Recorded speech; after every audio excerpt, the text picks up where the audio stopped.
Executive Order N-2920, which suspends certain requirements of the Brown Act.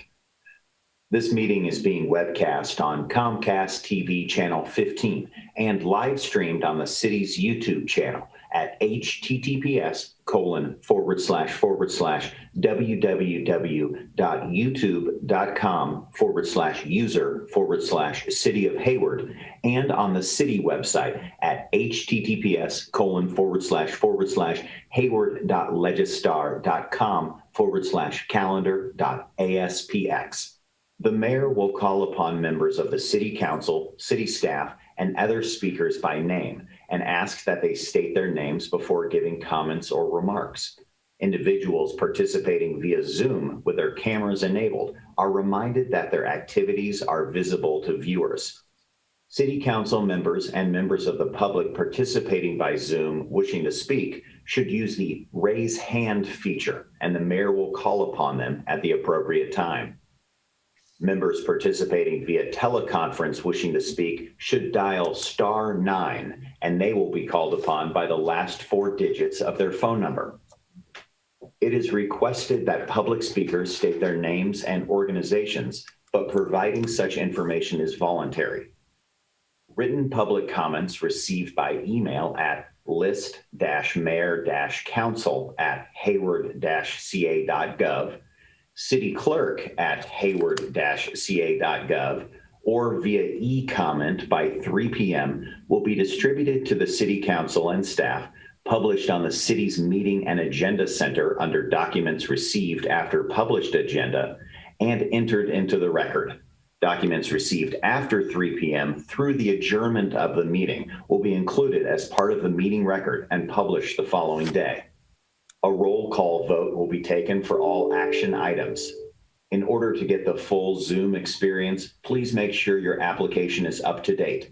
Public members wishing to speak with the City Council can send an email to list-mayor-council@hayward-ca.gov or cityclerk@hayward-ca.gov.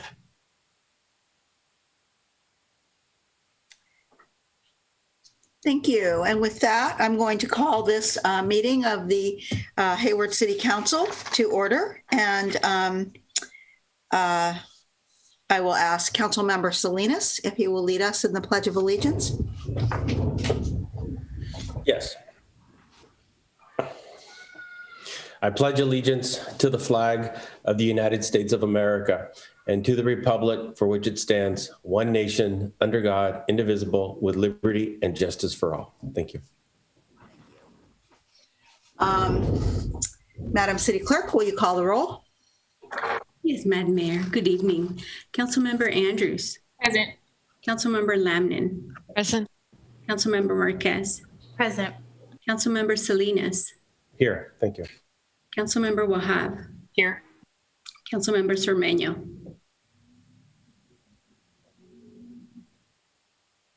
Yes, I believe Him. he has joined us. Yes, he's just muted. I am present. I was muted Thank you. because I talk a lot. That's why. Thank you. Mayor Halliday. Here. And thank you. And so that brings us to the closed session announcement. I'll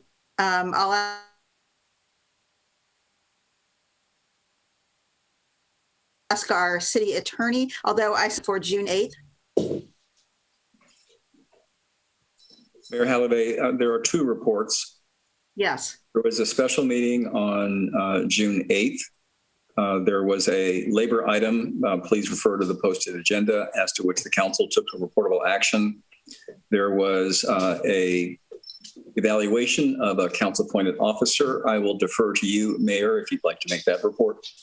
Yes, the other item on the June 8th agenda was our annual evaluation of the city attorney. That brings us to the third of our 3 council-appointed officers that we have conducted a review of now, although we're still working on the last one. But that was the substance of the second item on that June 8th agenda, and we took no reportable action. And tonight, there was a closed session that convened at 5 p.m. with all members present. The first item was labor. Please refer to the closed session agenda. The second item was property related. The third item included 2 matters under the category of anticipated litigation. All council members discussed those 4 matters and took no reportable action. That concludes the report. All right, thank you. That brings us to public comments this evening. This is your opportunity to comment on any items that are not on our agenda this evening. And so I will open public comments at this point. I am not seeing that there are any hands raised. Yes, there is now one hand raised. So Madam City Clerk, are you ready to bring that person on? And Mayor, if I may, I would like to bring up the PowerPoint that has the details about the council meeting. Yes, thank you. Thank you very much. This is also an opportunity. Perfect. Thank you so much. So our community members wishing to join the meeting via Zoom can follow the information on the first page of the agenda, which is also displayed on the screen right now. If you are using Zoom to join the meeting, click the raise hand icon to request to speak. When joining via telephone, press *9 to raise your hand.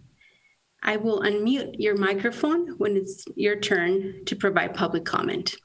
And with that, Mayor, we could go ahead and I believe we have one hand raised. Yes, TJ from Hayward Concerned Citizens. All right, thank you. Hello, I'm TJ with Hayward Concerned Citizens, and this evening I wanted to raise an issue of mutual concern for pretty much all of Hayward, and this is the increased illegal fireworks activity that's been happening on a daily basis. There are signs posted and reminders on social media about our city's zero tolerance policy and the fines involved if one is caught in the act of setting off the fireworks, but the dilemma is actually pinpointing where the fireworks are coming from. Residents call the police as instructed, but as we have established, the police and their resources are stretched thin. With the dry weather and the fire season here, we can't afford to wait another year to take some action and apprehend some of the offenders causing people and animals distress and sleepless nights.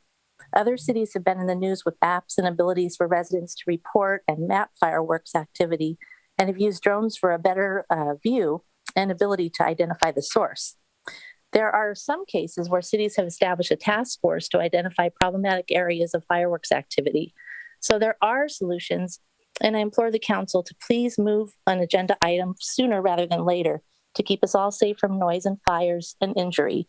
I hope you'll approve drone use for HPD and fire to help us in these efforts. Thank you. Thank you.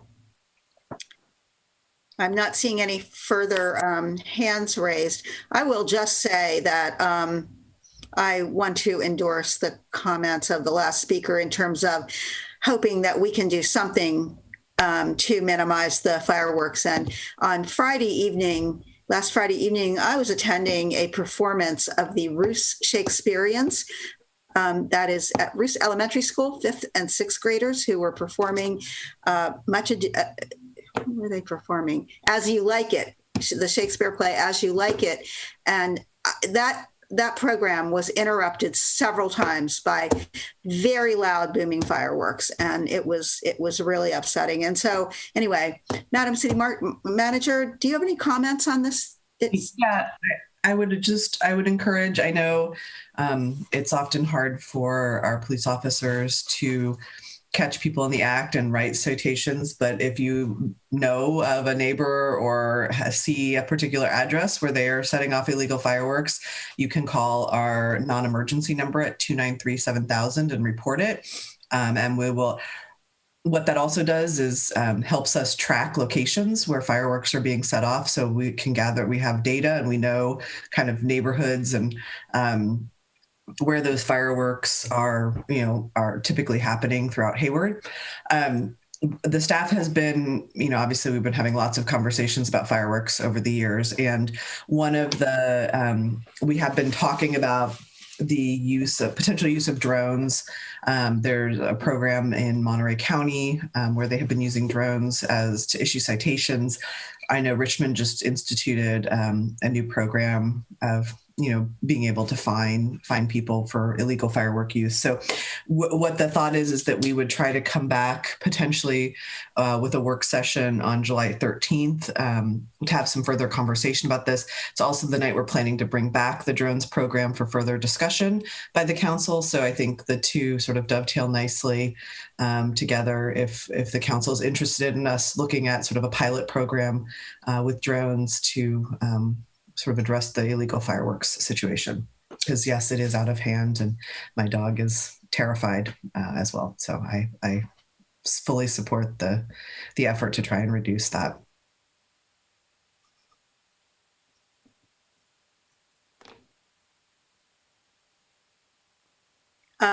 Okay, I think you cut out on I'm not sure if that was you or me. Can people hear me right now? Yes. Okay. All right. So thank you. I don't see any other hands raised at the moment. So if there are no other persons. Except for mine. Yeah, I haven't gone back to the panelists, but I will get there. I do not see any other hands from the public. So I will go to Councilmember Wahab has a comment. Thank you. We've all probably been receiving a lot of questions, concerns regarding fireworks, and it's obviously not something new. Last year, we were supposed to get a report from the chief of police regarding how many calls they received from, regarding fireworks and complaints and things like that. To my knowledge, I don't believe that we received a report like that. If we have, I don't recall, but I don't believe we have received something like that. That's one. Number two is the July 13th date is after 4th of July. So that's like a big concern, considering that it ramps up towards 4th of July and then maybe a couple of days after 4th of July. Is there anything that we will be doing in the interim before we create some type of policy regarding this? And then that's one question. And then number two is the fact that there are a lot of residents who state that they have video footage, door footage and kind of, all the cameras that they tend to have now. And they have footage of individuals committing certain types of crimes with no recourse and no enforcement of that. Could you address some of the concerns there? Why is this not being enforced? And then number two is even if they have video footage and so forth. So on the video footage, I'd obviously want to talk more with the chief, but one of the concerns that I've heard previously is for certain types of crime, a police officer has to actually witness that they can't use video footage in order to be able to move forward with an arrest. So I think there's challenges in using the video footage. And then one of the others is there's a lot of ways to doctor that footage. So I think that's also the concern. But, we can, as part of a conversation around this, we can, potentially have a discussion about when can footage be used. We do have the EYES program where people can register their security cameras so that the police department can use the footage. So I would encourage you can sign up on our website for that. So please do that so that we can actually, they may not be able to use the direct footage to make an arrest, but it helps in the investigation towards an arrest at some point. And so I think anyone who's willing to sign up and use their security camera in that way, that would be really helpful to the police department.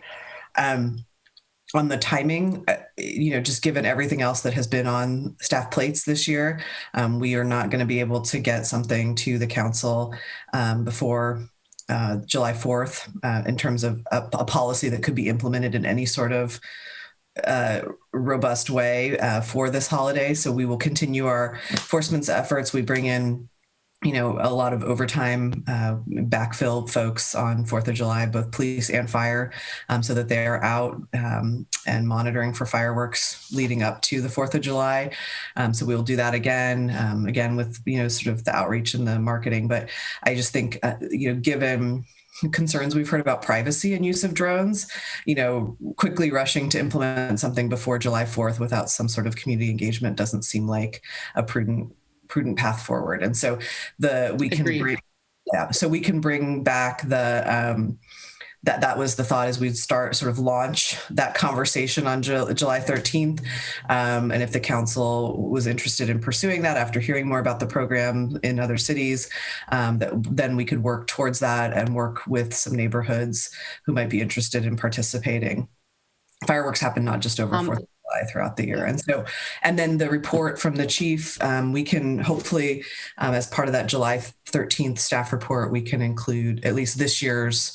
I will have to go back and check. I can't remember if we sent out last year's report or not, but we can include this year's report as part of the July 13th agenda. Okay. And then the chief and one of Aisha, I'm sorry, Councilmember Wahab, I think we're gonna halt this discussion right now, because I think we're getting off into having a full discussion of something and I know I started it. I realize that, and I'm glad you said what you said, but let's move on and talk to the city manager offline and continue this discussion on July 13th. Okay. Okay. All right. Thank you. Yeah. So we will now move on with our agenda, but I do thank the public commenter for their comment this evening. And so with that, we're going to move on to item number 1 on our agenda, which is a very happy item, I think. And it is the adoption of a resolution confirming the appointment and reappointment of members of the Hayward Youth Commission. And so I will turn this over to our city clerk, Ms. Lenz. Yes, Madam Mayor, thank you. And let me go ahead and share my screen first. Are you able to see that? Yes. Perfect. Thank you so much. All right. We'll go ahead. Again, good evening, Mayor, council members, city staff, community members, and students who are patiently waiting to get the confirmation for appointments and reappointments. I know many of them have joined the meeting and are also viewing the presentation. As Mayor Halliday mentioned, it is always my pleasure to present an item related to the Hayward Youth Commission, which involves confirming the appointment and reappointment of Hayward Youth Commission members. By way of background, the city conducted its annual recruitment of the Hayward Youth Commission between March 9th and May 21st. Due to COVID restrictions, the recruitment didn't include personal contact, but there was an extensive outreach that was done via email and social media, as you can see on the screen. By the application deadline, the city had received 46 applications, and on June 4th, there were 40 that were interviewed. And they were interviewed by a panel comprising elected officials from the City Council, the Hayward Unified School District Board, and the Hayward Recreation and Park District Board of Directors. We want to acknowledge and thank the 6 elected officials for the assistance provided with the selection process. I also want to acknowledge the 3 Hayward Youth Commission advisors who were instrumental in reviewing requests for reappointment. The slide on the screen depicts the names of 13 individuals recommended as voting members, the school they attend, and their terms ending in 2023. Due to the limited time that we have, I'm not going to read the names, but you could see the names on the screen. The next slide represents names of 11 individuals recommended as alternate members, the schools they attend, and their terms ending in 2022. As vacancies occur through the year, appointments will be made from this list. Okay. Go next. The following slide represents names of current members who are seeking reappointment to additional terms ending in 2023. Pending council action, the 2020 Hayward Youth Commission membership will consist of 32 members representing various Hayward schools as depicted on the screen. You will notice that the city continues to make strides toward a more inclusive representation. Every year, we are adding more schools to the Hayward Youth Commission. Now, in terms of next steps, should council approve the resolution confirming appointments and reappointments, I will administer the oath of affirmation to newly and reappointed members this Friday, June 18th at 3 p.m. via Zoom. Before I conclude with my brief presentation, I want to thank the Youth Commission members who served over the last 2 years and who are not continuing due to various reasons. The city appreciates their contributions to making Hayward a better place. Finally, staff is recommending adoption of a resolution confirming the appointment of 13 voting members, 11 alternates, and the reappointment of 8 continuing members. And with that, Mayor, I'm happy to answer any questions you may have.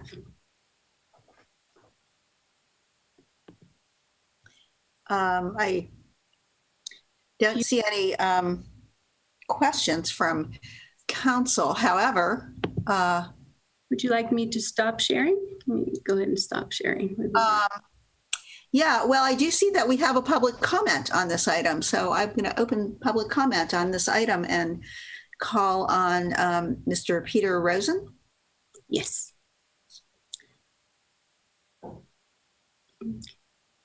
Okay, can you hear me? Yes. Yes. Thanks. Okay, my name is Peter Rosen, and I'm calling as a Hayward Area Recreation Park District member and as a person who was on the interview process. As Mayor Halliday said, I want to echo her comment. This is a very happy item. I want to congratulate these students. I was very impressed with the quality of the candidates as well as with their responses during the interviews. And our future is in good hands if these are our future leaders. And I look forward to meeting each of you and congratulating you in person. Great job, people. Thank you very much. Thank you. And thank you for, participating in the interviews. So if there are no other public comments, we'll close that. And I'll go to Councilmember Zermeño. Mayor, thank you. Miriam, thank you very much. And a big thanks to all the youngsters who decided to step forward and move our city forward. I think that is tremendous.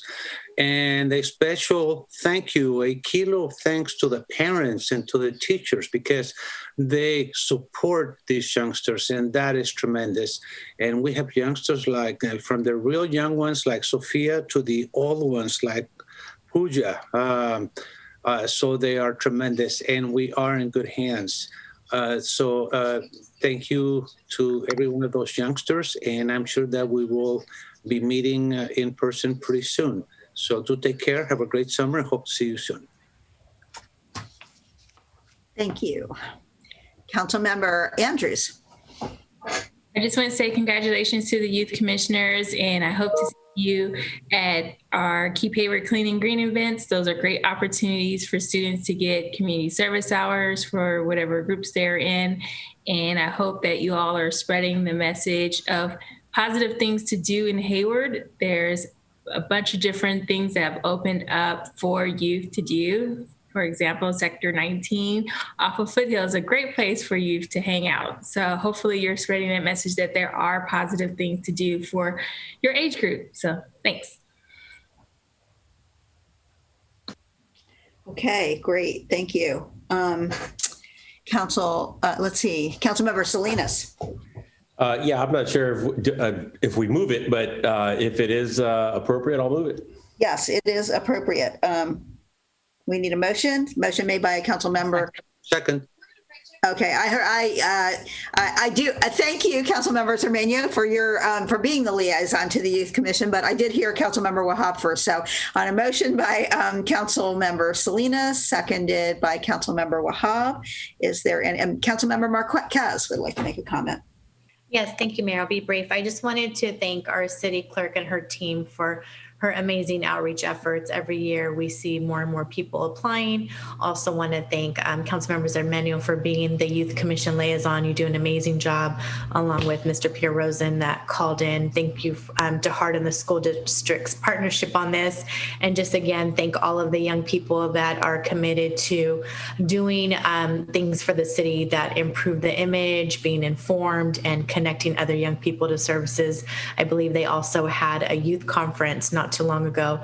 So please continue to be involved, connect and engage, and encourage other young people to play an active role in the community, because you do have a say and we do care about you. So congratulations to all the young people and their families. Thank you, Mayor.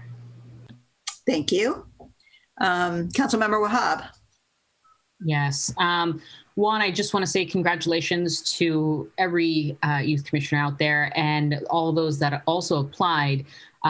We definitely want to make sure that youth have a voice in the city of Hayward. I also want to thank City Clerk Lenz for always, facilitating these things and doing a great job.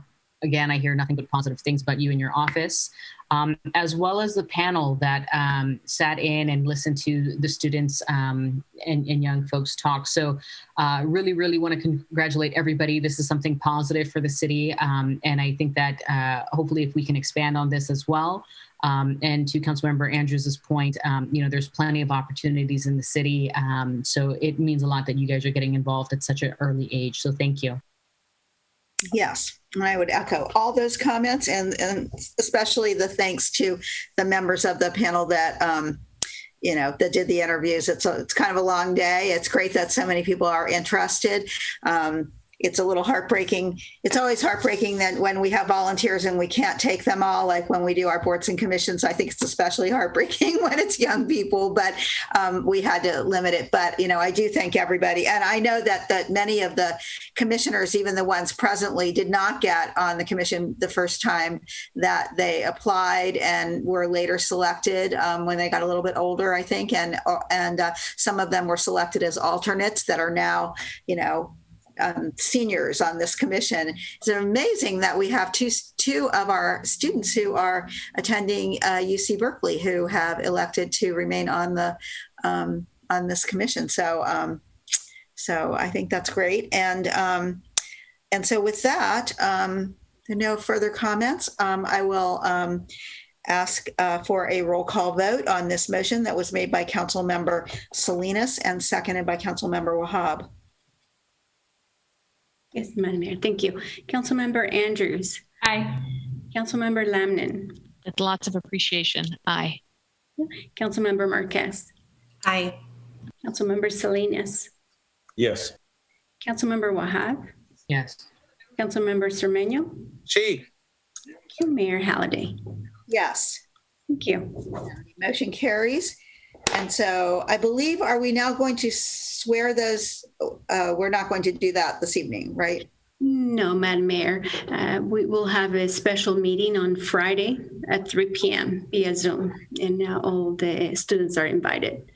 And Well, also, I missed that part of this item when we have the students in our chambers and we swear them in there during the meeting. And I'm sorry we can't do that this year, but at least we didn't even actually select new commissioners last year, as I recall, because of the pandemic. And so hopefully we'll all be in the chambers again next year when we do this, and we will be swearing them in. But otherwise, it's Friday afternoon. And thanks to everybody who applied and all of those who will be serving in this capacity. And with that, we will move on to our consent calendar, which tonight is items 2 through 9. So let's see, Councilmember Andrews. I'd like to pull item number 6. Okay. And any others? I will ask if there are any members of the public who would like to poll and comment on any of these items that are on the consent calendar. And I believe Councilmember Andrews just needed to make an announcement. I don't think she needs to pull it from the agenda, the consent calendar. Oh, okay. Councilmember Andrews. I just need to recuse myself as I have a previous affiliation with the proponent of the project. Okay, so you will be recusing yourself from this item. Okay, so we can go ahead and consider all of the items in our motion. So is there anyone who would like to move on items? Well, wait a minute, you're recusing. So we will have to take them separately. So, So moved. let's take up items 2 through 5 and 7 through 9 first. So Councilmember Andrews can participate. So moved by Councilmember Zermano. Second. Seconded by Councilmember Lamnin. Councilmember Zermano, did you want to say anything, or you just were making the motion, right? Okay. So Madam City Clerk, will you call the roll on those items? That's 2 through 5 and 7 through 9. Yes, Madam Mayor. Councilmember Andrews. Aye. Councilmember Lamnin. Aye. Councilmember Marquez. Aye. Councilmember Salinas. Yes. Councilmember Wahab. Yes. Councilmember Zermano. Yes. Mayor Halliday. Yes. Thank you. 7. And now we'll go back to item number 6. Do I have a motion on that number 6? So moved. Second? I'll second, Mayor. Okay. And Madam City. No. So item number 6 has been moved by Councilmember Lamnin, seconded by Councilmember Marquez. Madam City Clerk, will you call the roll? Yes, Madam Mayor. Councilmember Andrews is recusing. Councilmember Lamnin. Aye. Councilmember Marquez. Sorry, I apologize. Councilmember Salinas. Yes. Councilmember Wahab. Yes. Councilmember Zermano. Yes. Mayor Halliday. Yes. And the motion carries with 6 aye votes and 1 recusal.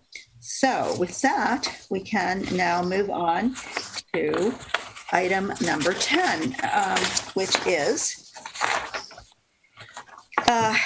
consideration of an East Bay Community Energy default product. And we're being asked to adopt a resolution selecting a default electricity product from East Bay Community Energy. And we will start off with a report. We'll start off with Public Works Director Mary on this. Thank you, Madam Mayor. Eric Pearson, Environmental Services Manager, is here and ready to present the item. Eric? Thank you, Alex. Good evening, Mayor, council members, community members. The council is being asked tonight to select a new default electricity product for East Bay Community Energy. When EBCE started in 2018, council selected the default product to be Brilliant 100, which is the 100% carbon-free electricity product. As of January 1st next year, the Brilliant 100 product will no longer be offered due to the high cost of providing it. And so Hayward at this time needs to select one of the other 2 remaining products that East Bay Community Energy offers. So EBCE is a JPA made up of cities in Alameda County, except for the city of Alameda. It also includes the county of Alameda and the city of Tracy. EBCE's board is made up of council members from each of the member agencies, and Councilmember Marquez is Hayward's representative, and Councilmember Wahab is our alternate. So EBCE launched in 2018 with 3 different products, and they were Bright Choice, which has more renewables than PG&E and rates that are slightly lower than PG&E. There was Brilliant 100, which is 100% carbon-free and has rates equal to PG&E. And then Renewable 100 is the 3rd product. It is 100% wind and solar, and it costs 1 penny more per kilowatt hour. So while most cities selected Bright Choice, Hayward was one of 3 cities to choose a cleaner product for the default. So council voted to designate Brilliant 100 as a default product for all customers in Hayward. This choice was made because it would help Hayward meet its greenhouse gas reduction goals, and also because Hayward customers would experience no change in the cost of their electricity. And then also customers that are enrolled in income qualified or medical discounts were enrolled in Bright Choice. So council's selection of Brilliant 100 has enabled Hayward to meet its 2020 greenhouse gas reduction goal, which was 20% below 2005 levels. In fact, we met that goal two years early in 2018. And then in 2019, the emissions dropped even more to 25.7% below 2005 levels. In this graph, you can see the different components of the greenhouse gas inventory, with the dark green at the bottom of each column being the electricity emissions.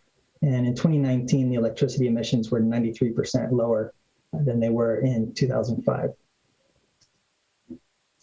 So as we discussed at some meetings last year, EVCE has been facing some financial challenges with providing Brilliant 100. This is mainly due to the large portion of the energy mix that's large hydro, and the procurement costs for large hydro have been higher than expected. Another challenge has been competition with PG&E. PG&E rates have been increased primarily by increasing the transmission component of the rate while decreasing the generation component. And EVCE only competes with PG&E on the generation component. So early in 2020, the EVCE board indicated that it might terminate Brilliant 100. So we had several discussions with the Council Sustainability Committee and Council last year. And during those discussions, Hayward was one of a few cities that expressed an interest in the possibility of including nuclear in the power mix. But ultimately, Council and the EVC board both decided not to include nuclear. And in November last year, Council voted to rank the product preferences. Then on November 18th last year, the EVC board voted to maintain Brilliant 100, but only through the end of 2021. And so we're bringing this to Council again this year as our choices are more limited, and we've completed a bit more analysis on the rate impacts. So this year, the choices for the new default product are Bright Choice, which has renewable content that is 5% more than PG&E and has rates that are 1% less than PG&E. And then the second choice is Renewable 100, which is 100% wind and solar located in California. And the cost is about $4 per month more for the average residential customer. So last month, staff presented the following 3 options to the Council Sustainability Committee. Each of these have different implications regarding rates and greenhouse gas emissions. However, with all 3 options, the residential customers that receive income or medical related discounts would remain on Bright Choice. So the first option presented was Renewable 100 as the default for all customers, residential and commercial. This would maximize our greenhouse gas reductions, but would result in a rate increase for most customers. The second option here is Renewable 100 as the default only for non-discounted residential customers. This option would cause our emissions to increase, but only the rate increase would only be for those residential customers that are not on an income or medical related discount. And with this choice, commercial customers would default to Bright Choice and would see a small decrease in their rates. And then the third option would be Bright Choice as the default for all customers.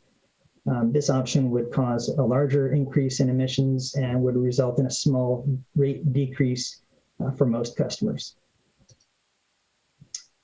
So when considering the option of Renewable 100 only for the non-discounted residential customers, it's important to point out that these customers make up only 20% of Hayward's total electricity use. And the discounted customers make up 11%. And then the commercial customers are approximately 68% of our total. So if Council selects Renewable 100, then most customers would see a rate increase of no more than 4.4%. But there are 3 categories of large commercial customers that would have a larger increase. There are 316 customers that would see a 5.1% increase. There are 2 customers that would see a 5.4%, and then 4 customers that would see a 5.8% rate increase. And this table shows in more detail the rate differences between Bright Choice and Renewable 100 for each customer category. The Brilliant 100 column shows the average monthly cost for customers that are currently receiving Brilliant 100. And the second row shows the small and medium customer category, which makes up most of Hayward's businesses. If Renewable 100 is chosen, then on average, these customers would see an increase of about $13 per month, or 3.8%. However, if Bright Choice becomes the default, these customers would see a decrease of about $1.48 per month. And second, from the bottom, you see the most residential customers would see an increase. With Renewable 100, they'd see an increase of $4.11 per month, or a 3.7% increase. And if Bright Choice were the default, these customers would save about 46 cents per month. And then we have the largest customers. There are about commercial customers. There are about 300 customers that would see any monthly increase of about $2,500. And then there are 6 customers that would have an increase ranging from $5,000 to almost $9,000 per month. And now to consider the greenhouse gas impacts of the Bright Choice alternative. This is EBCE's most recent power content label from 2019. In 2019, you can see that the Bright Choice product had 59.9% renewables. And also in 2019, PG&E had 29% renewables. But PG&E also had 44% hydro, or 44% nuclear, and 27% hydro. So the PG&E mix was essentially carbon-free. And last year, as part of the discussions around whether or not to include nuclear, the EBCE board decided to not compete with PG&E on the total carbon-free power mix, but to focus on renewables. And so the EBCE board voted to maintain Bright Choice with a minimum 5% more renewables than PG&E. Now, because PG&E's renewables content cannot be known in advance, the renewable content for Bright Choice for 2021 was set based on PG&E's 2020 renewable content, which was reported as 36.2%. So the renewable content for Bright Choice for 2021 was set at 41.2%. So this is almost 20% less than it was in 2019. And we don't know what the rest of the portfolio is going to look like for Bright Choice this year. But because PG&E will continue to use nuclear and a large amount of hydro power, their electricity is expected to have a lower overall carbon content compared to Bright Choice in 2021. But it's important to point out that EBC does intend to make Bright Choice cleaner in the coming years. Last year, the board established a goal of achieving 100% carbon-free electricity by 2030. So most jurisdictions selected Bright Choice as the default, but Hayward, Albany, and Pleasanton chose Brilliant 100 as the default and must choose a new default this year. Albany, their city council voted last week to make Renewable 100 the default for all accounts, except for those receiving the income-based or medical discounts. And Pleasanton has yet to make a decision. Piedmont in 2018 chose Renewable 100 as the default product.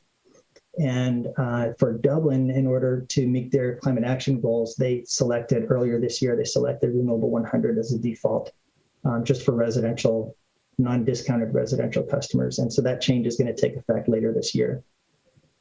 And then finally, the city of Berkeley has had the default of Bright Choice, but they are considering a switch to Renewable 100. And their council will consider that option on June 29th. And so now for a look at how Bright Choice would affect Hayward's greenhouse gas inventory. I noted earlier that the emissions have dropped 25.7%. And if Renewable 100 is made the default, then we would maintain that emission reduction. However, if Bright Choice is made the default, then our emissions would increase. And we don't know the exact carbon content of Bright Choice, but we've made some hypothetical estimates for what our 2019 emissions would have looked like with Bright Choice. And so if Bright Choice were 56% carbon free in 2019, our emissions would have been 11.5% less than 2005 levels instead of the 25%. And if the Bright Choice were 62% carbon free, then we would have seen a 22.9% reduction from 2005. And so for a summary of the options, all of the options shown would have the discounted residential customers remain on Bright Choice. The Renewable 100 as default for residential and commercial. We would expect emission reductions to remain similar to what they were in 2019, and our progress toward the long-term emission reduction goals would remain on track. However, rates for most customers would increase 3.5% to 5.5%. The second option, Renewable 100, for just the non-discounted residential customers, we would see some increase in emissions, and the average residential account would pay 3.7% more per month. The rates for commercial customers would decrease about 0.5%. And then the third option, Bright Choice for all customers, we would see the largest increase in emissions. Most customers would see a small decrease in the cost of their electricity. It's about 0.5%. For the average residential customer, they would see a decrease of about 46 cents per month. So on May 10th, the Council Sustainability Committee voted unanimously to recommend that Council select Renewable 100 as the new default product for all Hayward customers, except that customers enrolled in income or medical related discounts would remain on Bright Choice. The committee also asked that we do more to promote the discount programs such as care and medical baseline. The committee also asked that we ensure that customers know that they have a choice, and that if Renewable 100 is made the default, then these customers could opt down to Bright Choice. And the committee also asked that we do a survey prior to today's council meeting. So staff prepared a survey and distributed it via the leaflet newsletter and a Stack Extra email on May 25th. Also, the Chamber of Commerce sent this out on June 4th. And we had 196 responses. 46.9% of respondents indicated that they are willing to pay a bit more for 100% renewable electricity. And when asked if Renewable 100, or if they would be okay with Renewable 100 being the default, with the understanding that they could opt out or opt down to a cheaper option, then 55.6% said yes, they would be okay with that as the default. So before any changes take effect in January, staff would work with EVCE to do more outreach, including direct mail, social media, and as well as personal contact with the largest commercial customers. And at this point, I'd like to just acknowledge there was an email sent to council earlier today with a few comments about the options that are being presented tonight. One of the comments was that Renewable 100 would not increase the supply of renewable energy, and that it would just drive up the cost of renewables. So it is true that a Renewable 100 default would not result in a near-term increase in the supply of renewables, but EVCE does make its procurement decisions based on enrollment levels and the demand. And EVCE would contract, or does contract, for renewable energy based on the customer's needs and preferences. And then secondly, there was a suggestion that we should focus more on energy efficiency, especially during the late afternoon as the sun begins to set. And it is true that the time of use of electricity is critical to reducing emissions. But I just want to mention that EVCE is procuring more battery storage. In fact, their board will be considering 2 new contracts for battery storage tomorrow. And EVCE is also promoting consumer level batteries, home batteries. Also, EBCE is partnering with an organization called Ohm Connect, which pays people to reduce their energy use during peak demand times. And so at this point, I'd like to open it to questions. And I want to mention that also we have two staff members from EBCE here to help answer questions. We have Dan Lieberman, who's EBCE's Director of Marketing, and Danny Kelly is an Account Services Analyst. So that concludes my presentation. Okay, thank you. And can you take your screen down? So I'm going to call on council members right now for questions only, because we'll have a public hearing on this. And I see that Council Member Andrews has her hand up. Thank you, Mayor. Thank you for your presentation. And I just wanted to know, can you describe a little bit more in detail community outreach? Sure. Is that addressed to me or to Eric? Anyone who would be the Sorry, I'll take that one, Dan. I was just okay. Sure. I'm gonna sip of water. Yeah. So we did put together a survey and we sent it out. We prepared an article to explain the choices that are being presented to the council and what the recommendation of the committee was. We sent that out with the city's environmental newsletter, the leaflet, and also to the larger distribution of the stack. So, and then it also went out to the business community through the Chamber of Commerce, and then lastly, we did publish a legal ad in the newspaper to let people know about the item. I'll clarify. Community outreach in terms of the opt out or opt down feature, just so people are aware of the opportunity, if there's the opportunity. So that we have not done recent promotion of that option. That was something that was publicized when EBCE started and people were, enrolled into the program. But it's something that we would do more promotion of if we are going to make a change in the default product. Okay, thank you. Okay, Councilmember Lamnon. Thank you. Thank you for the work in the report.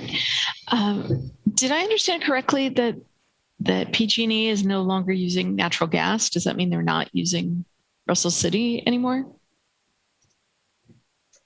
Yeah, I believe that 2019 power mix, it shows that, I think because PG&E did lose a lot of their load to community choice programs throughout the state, they have the first power sources that they shed are the ones that are the most carbon intensive. So yeah, they are relying mostly on solar, hydro, and nuclear at this point.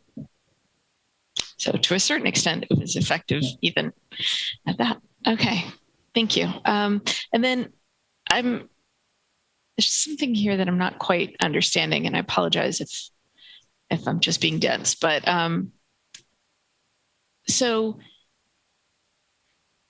sorry, two questions. You mentioned the email we received. I appreciate your response on that. And so I just want to understand clearly, are there enough renewables to meet the demand, or are we driving up the cost of renewables by increasing the demand? Well, maybe Dan can address this one, but I know that there are different contract lengths for renewables. I believe that there would be some short-term contracts that might be take care of our demand in the early, in the near term, and then there'd be some longer-term contracts. Is that right, Dan? Yeah, I think that's an apt description. I'll just add that we've contracted for 6 projects, and 1 has come online, and the next one's going to come online this summer, and then another 2 in the following year, I think. So it's an ongoing process. We're continuing to bring renewables online, and so it's a balancing of the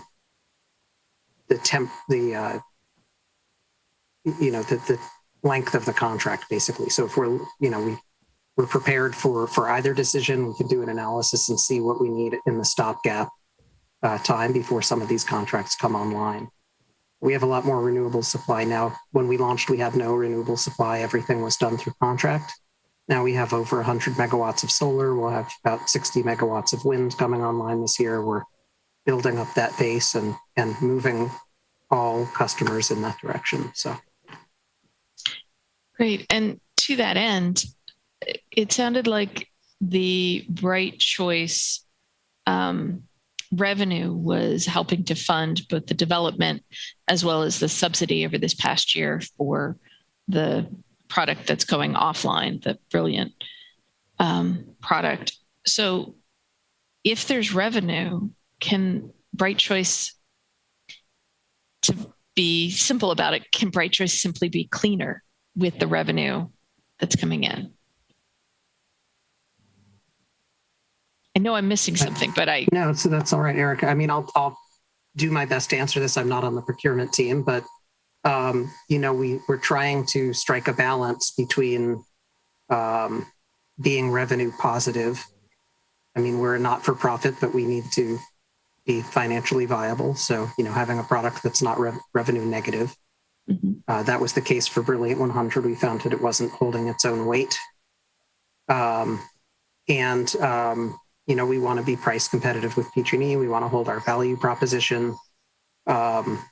So again, that's sort of a balancing act. And as Eric referenced, we're in a pinch in that the generation rate is what we're competing against with PG&E.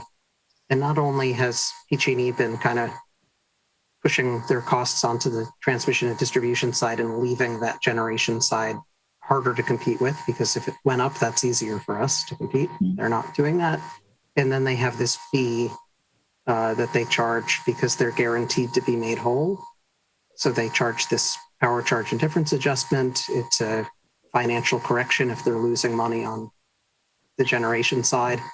And that fee has been growing, and we eat that fee on behalf of customers. So our headroom actually is getting smaller and smaller. So it's not that we're getting more and more. It's just financially things are getting very tight, and we couldn't sustain Brilliant 100 any longer. I wouldn't say this opens a door for more renewables. We're always buying as much renewable energy as we can for Bright Choice. We have a floor set, but not a ceiling on renewable energy content. right. I think I understand all of that. What I'm not clear about is it possible to make Bright Choice cleaner? We will do everything we can to make Bright Choice cleaner every day. I mean, that's our objective. So that's what the procurement team does. Okay. I hope that doesn't sound like skirting the issue, but everything is there are a lot of moving parts, and our mission is to make Bright Choice as clean as it can, and in fact be 100% carbon free by 2030 is our stated, board adopted goal. Okay, thank you. Okay, thank you. Councilmember Marquez. Thank you for the presentation, Eric. Dan, can you just briefly share with my colleagues and members of the public just some high key points that the work that's been done in the last year in regard to addressing the COVID, the portable batteries, efforts to increase enrollment and care for a medical baseline. Can you just speak to some of the other program features, please? Absolutely. Thank you for that question. So when the pandemic hit, a few things happened. One is we looked in our budget and took whatever available funds that we could identify that weren't completely essential and started a COVID relief effort. We contributed over $2 million to local COVID relief, including in Hayward. We did an initial apportionment that was sort of prorated by load. And then we did additional amounts after that, first 1.1 million that were to the food bank and Meals on Wheels and other agencies that serve the entire county.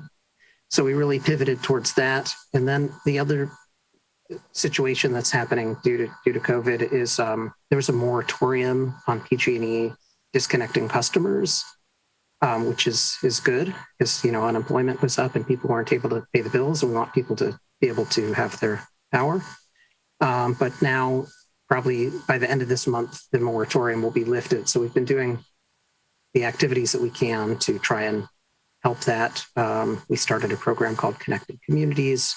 We're trying to identify policies that we can help prevent people from getting shut off. And we're doing some marketing efforts around promoting a program called Arrearage Management Plan that should help customers pay their bills.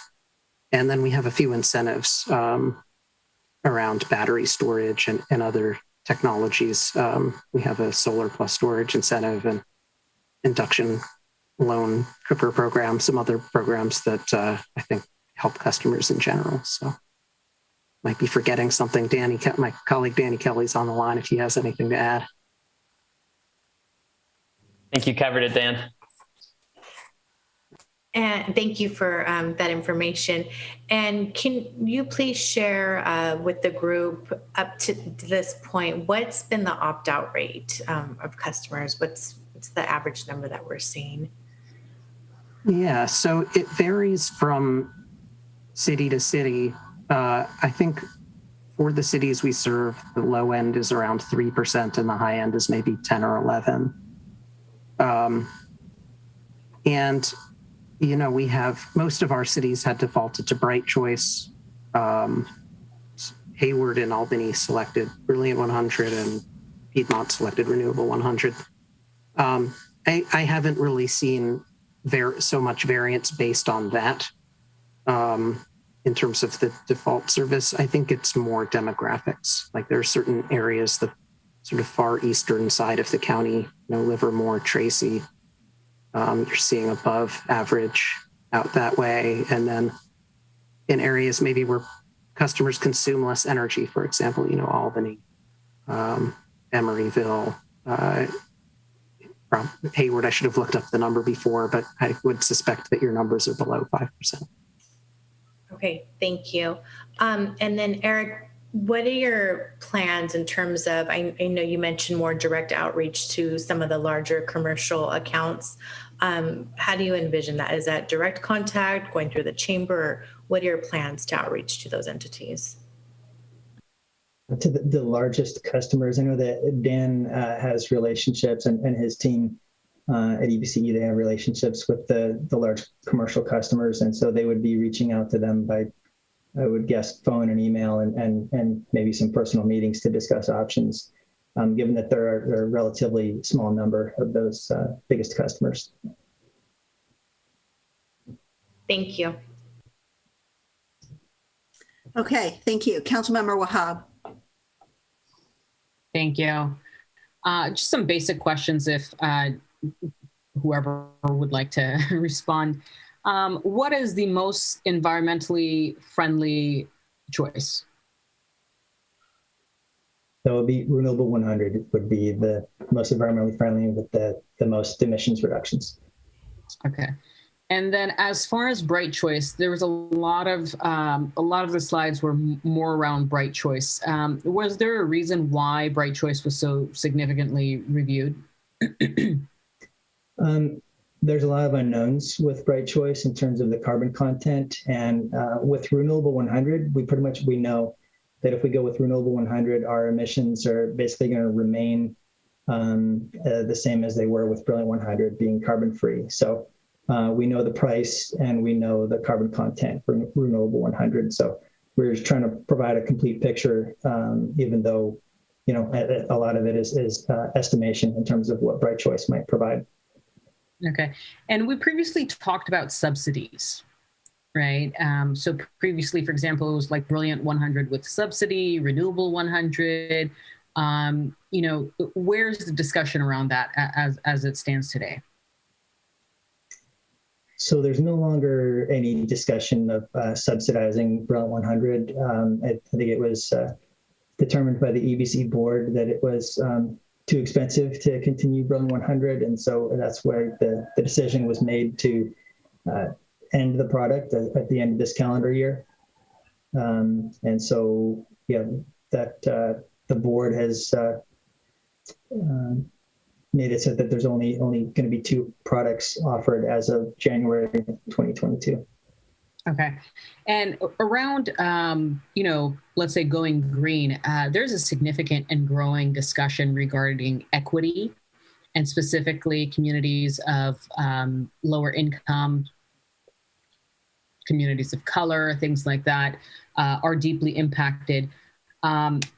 What type of analysis was done regarding the equitable impacts, especially for residential, not necessarily commercial or small, medium commercial, but around residential, as Renewable 100 is the more costly of the, Bright Choice and Brilliant 100? So in terms of the number of residential customers in Hayward, we have a significant portion, I believe it's close to 30%, that are on either an income discount or a medical discount. So it's a significant number. There's likely more residential customers that either qualify but are not enrolled, or there may be some that are just above the threshold. So, for those that don't qualify for the medical discount, those are the customers that we definitely want to reach out to and let them know that they do have an option if they'd like to choose the cheaper option. Okay. I will refrain from making comments right now, but I do want to ask in regards to our senior population on fixed incomes, what has been, for example, the survey that was shared, it was like 2 questions. So have we done analysis regarding seniors and their response to these rates potentially going up? We did have a few more questions on the survey about kind of general attitudes toward climate action and overall priorities, but we did not ask for information about demographics like age. So I don't think we have that data at this time. Okay, thank you. Okay, and I have a couple. First of all, on page 5, you talked about the statistics on Hayward enrollees, and it didn't show that any people are currently on Renewable 100, but I don't think that's true, is it? Don't we have people that have currently chosen to be on Renewable 100? Actually, I believe I am one of them. So, but yeah, so. We do have some, but it's a very small percentage. Dan may know, but I believe it's less than 5% of our customers are on Renewable 100 right now. Okay, and then on page 7 of the staff report, this chart at the top is that correct? So you have 2005 actual, 2019 actual. This is our greenhouse. This shows, what does this show? Well, at the bottom line is percentage of reduction in greenhouse gas emissions from 2005. And under 2019, if all are moved to Bright Choice, you're showing a 22.9% reduction. And then the next column, 2019, if only non-discounted residential are moved to Renewable 100 at 23.5%. I don't understand that. If all are moved to Bright Choice, we would get a 22.9% reduction in greenhouse gas emissions? So this is with the scenario that we're guessing if Bright Choice was 62% carbon free, and I apologize, the heading for this table on page 7 is actually on page 6. So yeah, the table at the page, page 7, okay, see that now. is 62%. And so what we were trying to show is that if all customers were moved to Bright Choice, and this is assuming that it were effective for all of 2019, we would have seen a reduction of 22% rather than the 25% as far as reductions based compared to 2005. The rightmost column is showing that if only the the non-discounted residential customers were put on Renewable 100, meaning the remainder of our customers being that basically 80% of Hayward customers were on Bright Choice, then we would expect a Yeah, I see. That excludes large commercial. Yeah, okay. Right. So it's Okay. And then finally, could you do the survey? When you when you asked if they were comfortable with, you had a percentage of people that were comfortable with going to Renewable 100. And then the other column was people who were okay with the city making Renewable 100 their default rate as long as, they were able to move into a lower cost category. Are those separate, or were the same people asked both questions? same people were asked the same question, and they could have answered differently for each one. So, but the way the survey was structured, we first asked them if they were willing to pay more themselves. And then we asked we asked all people, with the very next question was, well, would you be willing, or would you be okay with Renewable 100 being the default, knowing that there's the option to opt to the cheaper product? And that number was lower. No, we had, wasn't it? So we had only basically 47%, so less than half, but 47% were okay with, wanted to pay more. But we had about 56% that were okay with the Renewable 100 being the default. So there were more people willing to, or said it was okay to have Renewable 100 as default, knowing that there's the option. Okay, thank you. I've got it. All right, so thanks for all the information, and there being no further council questions, I believe, right now. I'm going to open public comment on this item, and I do believe we have a couple of speakers. Madam City Clerk, are you ready to connect? First one looks like Jessica Tovar.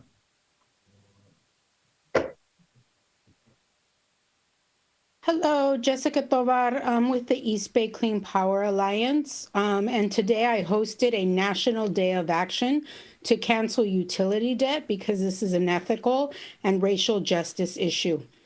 In California, we have $2 billion of utility debt related to COVID.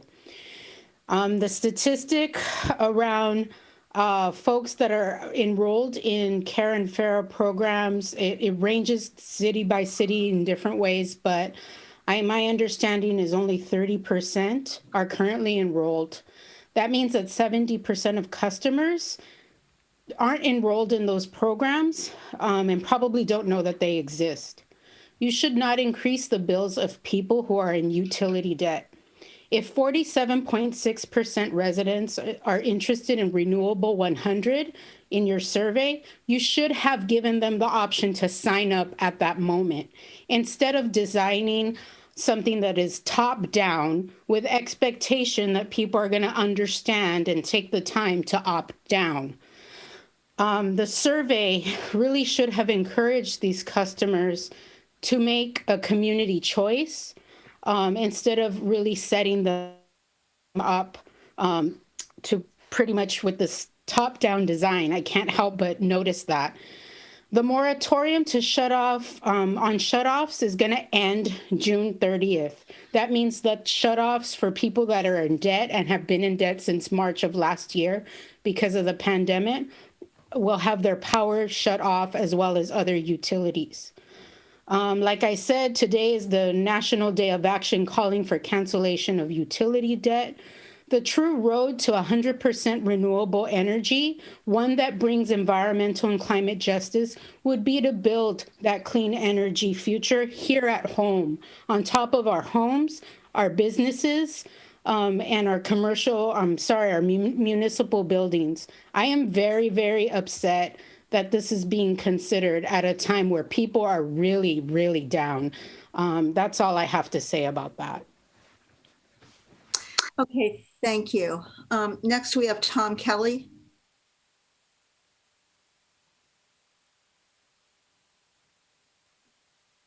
Good evening, Mayor Halliday, members of the City Council.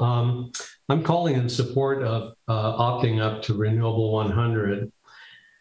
And I would say that I think all the people that are represented by the Hayward Youth Commission are probably holding their breath and cheering you on in the hopes that you'll select an electricity default that doesn't produce more carbon emissions and make their future that much less certain. A couple of the things that will happen when you move to Renewable 100 is you'll reduce our reliance on environmentally destructive large hydro. And certainly in these days of drought here in California, that's certainly on everybody's mind. We will build more renewables. Should you select Renewable 100 and Berkeley do so at the end of the month, 20% of EVCE's total load will be Renewable 100 and will encourage them to perhaps speed up the process of acquiring more renewable energy. Will it become more expensive initially? Possibly. It's just like electric cars. They were expensive when they first came out, but they're coming down as they become more and more prevalent. And the last thing I would say is that to Jessica's point, 95% of the people who are eligible for care are enrolled. It's the FARA piece, the federal program, where the rates are much lower, and certainly that's worth investing some time and energy into trying to support those customers. To that end, and this has been an issue for some of the other CCAs that have opted up, it is possible to get care and FARA customers up to 100% renewable. And why shouldn't they? Why should they bear the burden of a carbon-intensive product? And the model for that has been demonstrated by the Clean Power Alliance, the largest CCA in California, which adjusts the rates of everybody in the 100% renewable program to allow for the care and FARA customers to receive the same product. The increase is about 0.6%. We estimated here in Berkeley that it would be less than 50 cents a month for all other customers in order to make it possible for care FARA customers to also be enrolled in the 100% program. I'm happy to share that with Eric. We have a member of the board down there who's very interested in supporting that effort up here in the Bay Area. And again, I'm hoping that you'll opt this up to 100% renewable. Thank you. Thank you. Okay, I don't see any other hands raised from the public. Madam City Clerk, are you aware of anybody else who wants to make a public comment? No, Madam Mayor, I'm not aware, but I know we have someone who has dialed in, and if the person wants to speak, the person should press star 9 to raise his hand or her hand. I don't know if, but I don't. Right, so anyone on the phone who wants to make a public comment should press star 9. And seeing that happen or that. I'm not aware of anyone else, Mayor. Okay, so I'm going to close public comment and we will go to Councilmember Zermeño. Mayor, thank you, Alex, Eric, Dan, and Danny, although Danny didn't say too much. Very good report, very good answers to the questions. I appreciate colleague Marquez's questions also. They're very good. So just a couple of comments. Let's see. The job was an excellent survey because it really provided folks an introduction as to how we're going to educate them, specifically what it means to be renewable and what it means or what the possibility of opting out, because we do have folks who would be hurt by that 3 or 4% increase. This is where equity comes into play. And as Jessica mentioned, there are some folks who are behind on their payments, unfortunately. The more people join, the more cities join renewable, I think that the cheaper it will be in the long run. We just joined a Race for Zero, and this will certainly keep us on that goal line, getting to that goal line. So that's very important. So the educational plan, please follow through on it. Make sure that folks are educated. Yes, you can opt out. This is for our seniors specifically. All renewable, no carbon, no natural gas, no nuclear. It's hard not to love it because it's going to decrease our carbon footprint. So with that, I really encourage my colleagues to vote for Renewable 100. And I'm ready to second the motion after colleague Marquez makes it. And I think you will. Colleague Marquez, Councilmember Marquez, did you want to make that motion? Otherwise, I'll pass it back to Councilmember Zermeño. Thank you, Councilmember Zermeño. So I would just, if it's okay to have a little bit more of a discussion. I appreciate staff's work on this. We did ask for the survey. I'm just very concerned about the low response rate. Obviously, we can't force people to fill out these surveys. And if it was included in the haystack, I believe we're up to like 60,000 email addresses. So I really want to hear feedback from my colleagues. I think this is a very crucial vote and decision. I have some ideas about different pathways, but really just want to hear input from my colleagues. I don't take this decision lightly. I want us to hit our targets, but it's also June 15th, the first day that we're getting back open, and we're all still here meeting virtually. So I just would prefer that we deliberate about this a little bit longer before making a motion. Thank you, Mayor. All right, so I will go to Councilmember Salinas. Thank you. I listened, and and by the way, I do want to appreciate Councilmember Marquez's work on the Sustainability Committee, and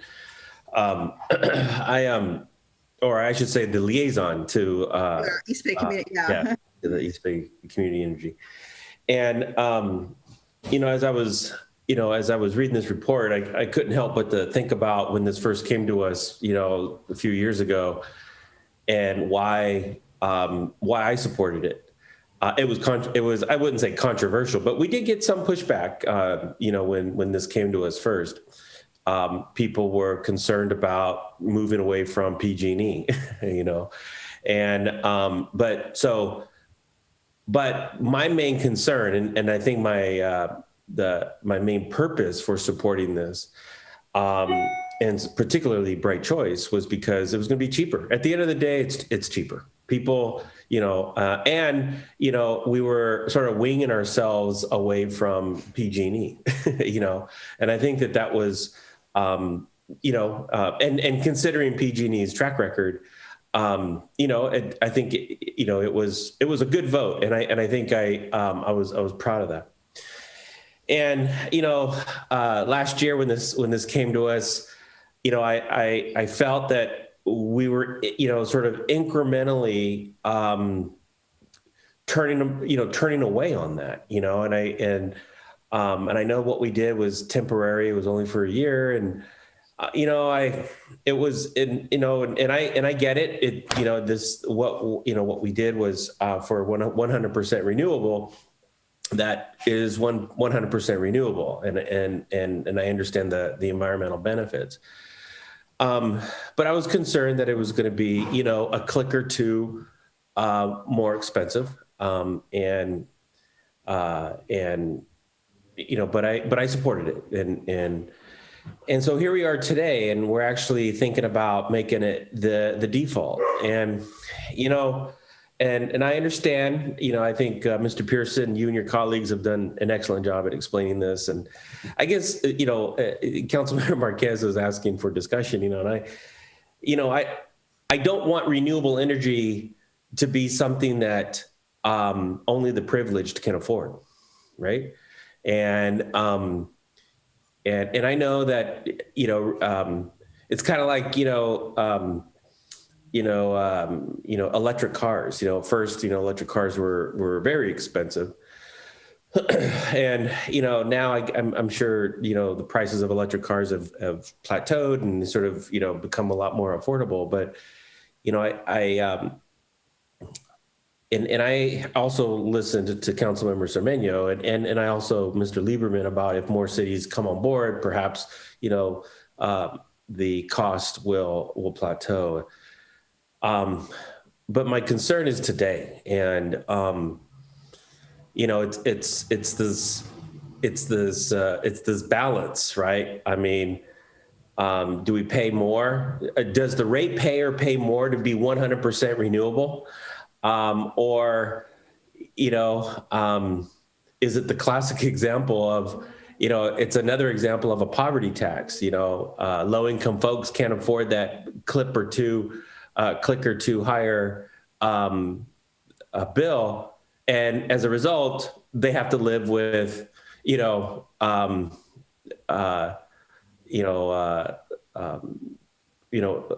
unfriendly environmental energy sources. So this is a tough one, and I'm gonna, right now I don't know what I'm gonna do, and because my goal was to make it cheaper for the ratepayer, and I think that's what people were telling us, when we originally got into this, and so anyways, I'm still listening, and I'll see what happens in a minute or two. Thank you. All right. Thank you. Councilmember Andrews. Thank you, Mayor. Thank you all for your presentation. And I'm also torn about this. I appreciated Ms. Tover's comments. And earlier today, I was looking at the Sierra Club Instagram, just trying to see what they were talking about in terms of the latest news that they were promoting. And one of the posts was that 100 companies is responsible for 71% of the emissions that are happening in this country. And I kind of feel that we should be thinking about a layered approach versus looking at raising more rates where the companies, we know which companies are really responsible for a majority of this. And I just want to know if that is a possibility where we can, I know we're focused on Hayward, we're focused on the city of Hayward, but is there a layered approach that we could take where we can work with the companies first and then come back and work with the residents? I'm very concerned about the question that I asked about outreach to the community. When I asked about outreach to the community, Mr. Pearson, I always respect your work. So I work with you on Keep Hayward Clean and Green events. And so I definitely know that you are out there in the community. You go out to the street parties. I know that you're usually really engaged with the community, and this is a tough time to try to be engaged with the community. So it's very hard to figure out what your outreach plan is. So I recognize that. But I felt like when that question was asked about outreach with the businesses, there was a kind of a kid gloves treatment on how to talk to the businesses about this increase versus the residents. And residents already have concerns about anything related to their utilities, and any change to that utilities is a fear of being had, a fear of not understanding what they're reading. I mean, the names of these plans, brilliant, bright, renewable. I mean, that's very confusing for people when they're trying to read the differences between plans. And so I'm just concerned about the communication. How are the residents really going to understand what they're signing up for? And then the city understanding what they're signing up for, because it seems like there was a shift in what was presented and versus what we're getting today. So I do think we need to come back and look at our outreach plan, go to the places where the community trusts, the library, their healthcare providers, the churches, their schools, Because if you just do an outreach survey on the leaflet, it's going straight. As soon as they see something that is renewable energy, I'm sure a lot of our green-friendly residents will open that up, but there's a lot of residents are probably not going to open that up. And they're definitely not going to pick it up in the mail. So I do think we need to rethink our strategy in targeting those residents, and then focus on the companies first and see what kind of reaction we get with the companies. But I do have concerns about signing up for this today. But I do understand the goal of us getting to that zero mark, and that's very important. I just think it's an abrupt shift tonight. Thanks. Okay. Councilmember Lambden. Thank you. Yes, and I'll reemphasize my support of Eric and all your work, and appreciate the struggles that EBCE has been going through, and appreciate Councilmember Marquez and your insights on the board, as well as in sustainability, as well as the rest of the sustainability committee, the mayor and Councilmember Semenyo.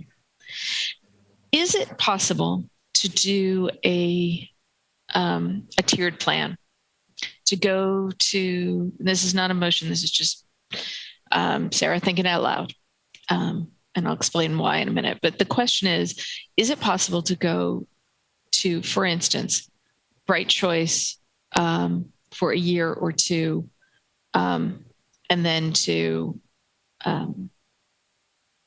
Renewable 100 the following year or in 2 years? Yes, that is an option. In fact, the ABC board adopted a policy, I think a few months ago, about basically saying that cities do have the opportunity to change their default product, but I think it was just no more than once a year. But so yes, sure. It could be changed at a later date. So my thinking about this, and to Councilmember Marquez's point, I won't make this as a motion. I'm just putting it out there for consideration, because I share many of my colleagues' concerns, and I'm kind of sitting in the same place as the community, which is 50-50. Right? Of course, we want to meet our climate action goals. Of course, we have to be bold to do that. And I am really not comfortable saying to people, by default, you are paying significantly more. For some, it's not a lot, but for a lot of people, it is. And that is something I'm struggling with. I also appreciated Councilmember Andrews' point about how do we tie it to the emissions, to the people who are really causing the issues. Unfortunately, I don't know that this gets to that, but I love the thinking there, and certainly want to figure that out. And so, and the point that was raised about equity in terms of, okay, you pay less, therefore we continue to buy dirtier energy with this lower cost rate. And while that may not impact them today, because the power coming in, do we know what that source is? But overall, it doesn't further getting cleaner energy for everybody, and therefore the health equity impacts are delayed. And so I'm just wondering if there is this, and it does, while we have all been talking about this for a while, there is a lot going on. And so I'm wondering if we do it in a tiered way, if that allows the community some more time. Because I'm remembering the next door posts when we went to EBCE, and when PG&E, has been doing what it's been doing to make EBCE's work more challenging, raising their rates. People are seeing these prices go up, and there's already mistrust of EBCE, not for any fault of EBCE, but this need to maybe, in the words of Councilmember Salinas, slow our roll a little. So I'll throw it out there. Thank you. All right. Thank you, Councilmember Wahab. Thank you. So I have a quick question. Is it not true that the EBC is sitting on a surplus of funds?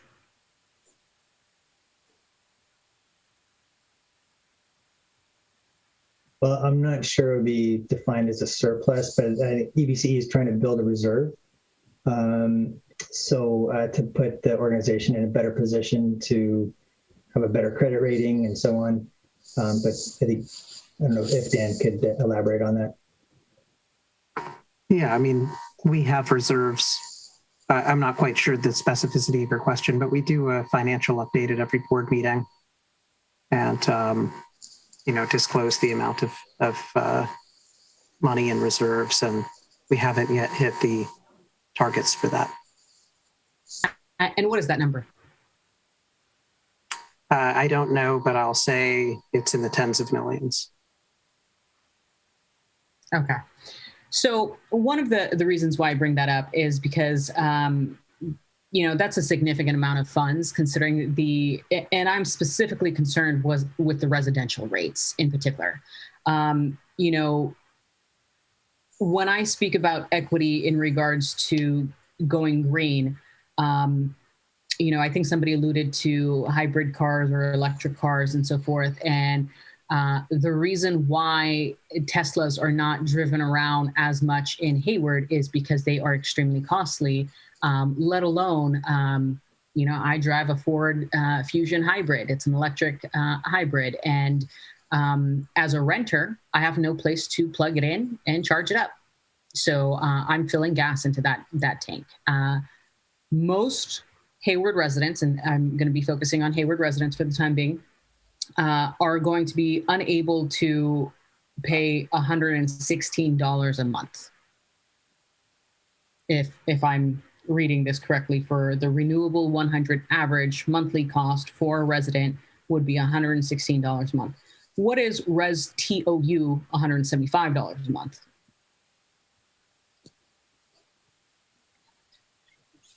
That's residential time of use. So that's higher rates, typically between 4 and 9 if it's TOUC, for example.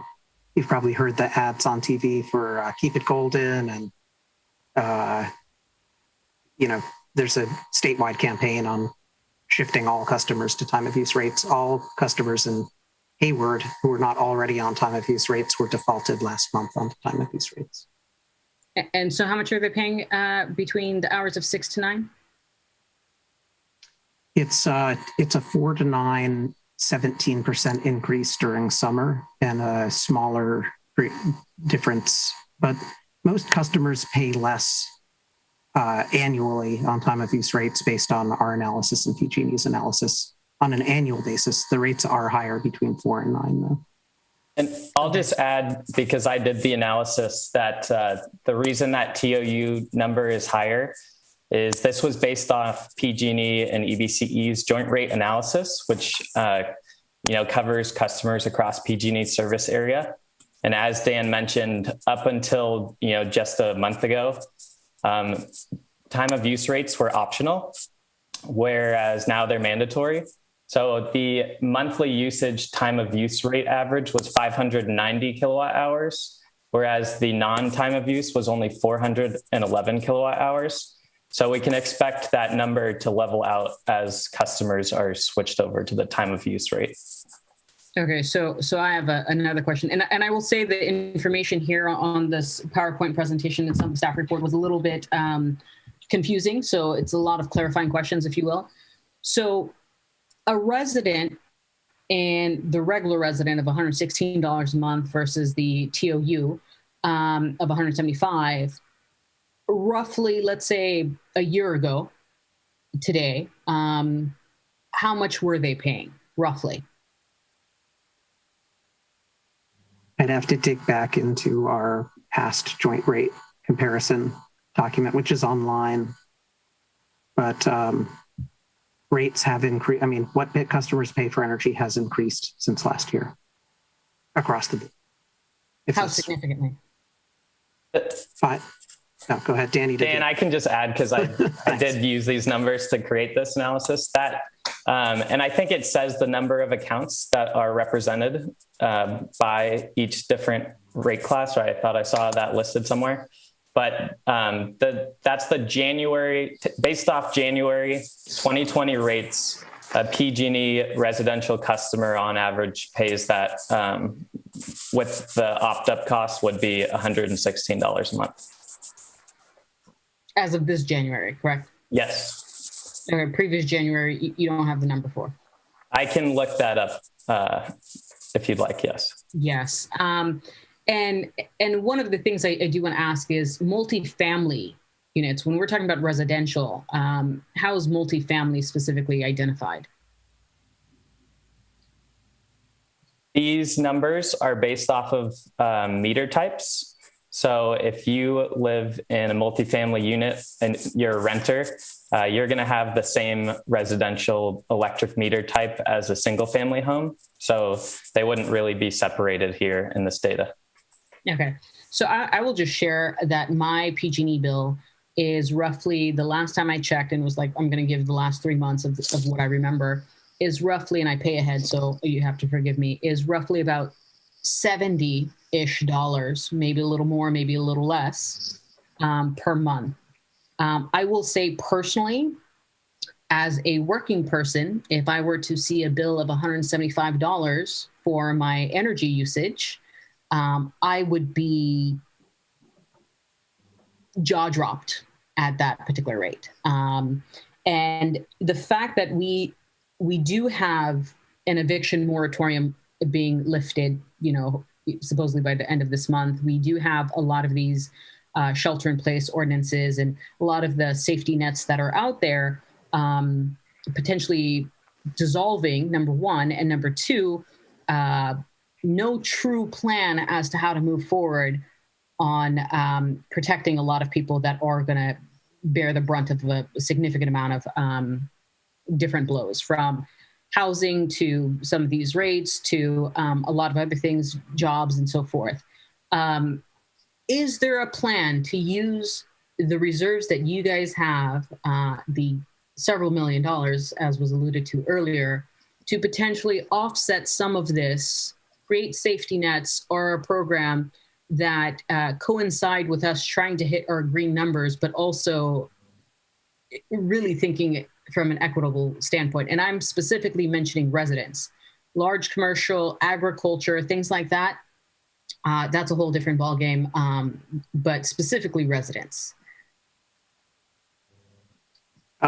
So I would say right now, a lot of things are on the table in terms of how to respond to disconnections, but just maybe a few bullet points to help in the conversation. One is EBCE cannot prevent disconnections.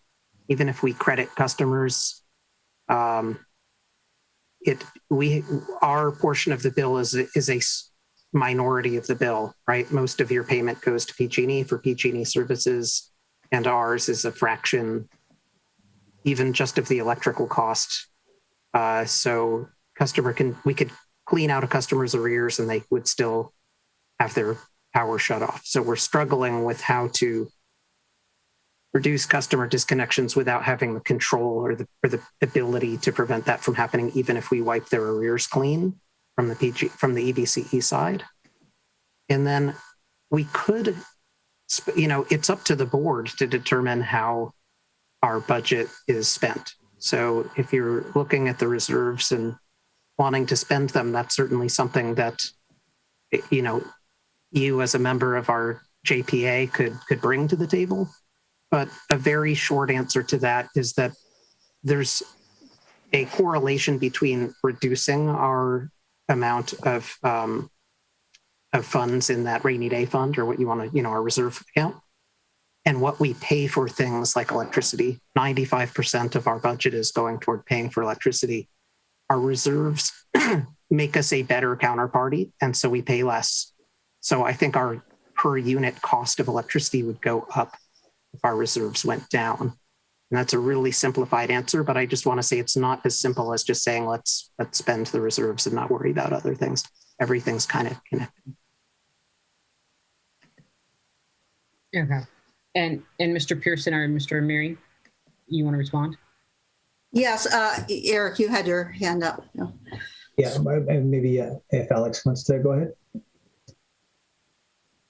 I was just going to say, Madam Mayor, council members, based on the conversation here and the discussion, I thought that we could offer to put commercial at this point on Renewable 100, keep residential or move them to Bright Choice, and then over the years do a robust outreach to residential to offer different options if they want to opt up to the Renewable 100.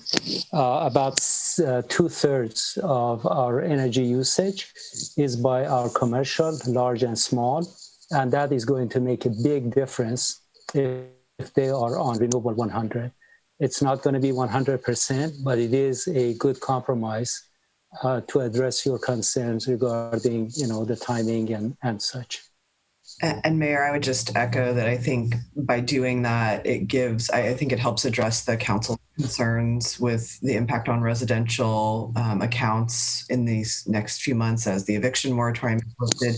It gives staff additional time to do that outreach, and we can come back to the council and revisit that conversation once we've done that additional residential outreach. But I just thought that was a pretty elegant compromise that Alex just sort of put forward to kind of help address moving towards greenhouse gas reduction with Renewable 100 on commercial, and then doing that additional research based on what we're hearing from the council, who are kind of struggling with where do we go with this. So. Definitely. I will say personally, I think that Director Miri, I think that, that's a suitable situation as we learn more about this, get more feedback around the survey, get more feedback around the residential. I will say the TOU piece is quite shocking and scary, especially for senior population and lower income individuals, especially as we are moving towards, a lot of these protections being removed. I'd be open to that, Councilmember Marquez.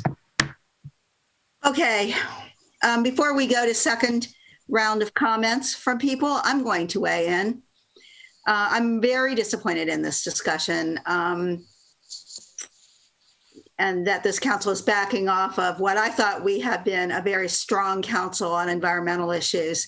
And I know, yes, when you look at our own little footprint on the overall picture, yes, maybe it's not big, but when city councils throughout the world make this decision for their own contribution, we are not going to reach our greenhouse gas reduction goals, and the world is going to suffer. The planet is going to suffer.